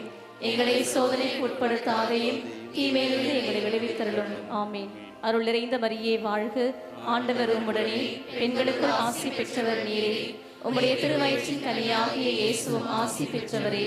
புனித மரியே, இறைவனின் தாயே, பாவிகளாயிருக்கிற எங்களுக்காக இப்பொழுதும் எங்கள் இறப்பின் வேளையிலும் வேண்டிக் கொள்ளும். ஆமென்.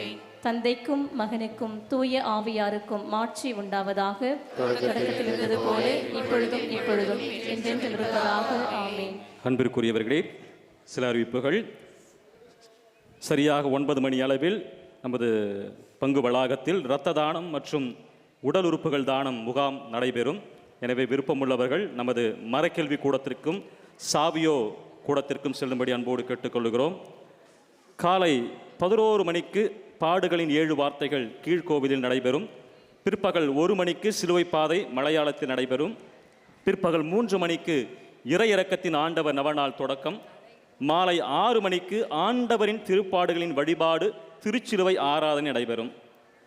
இன்று எடுக்கப்படுகின்ற காணிக்கையானது புண்ணிய பூமியின் பராமரிப்பிற்காக அனுப்பி வைக்கப்படும்.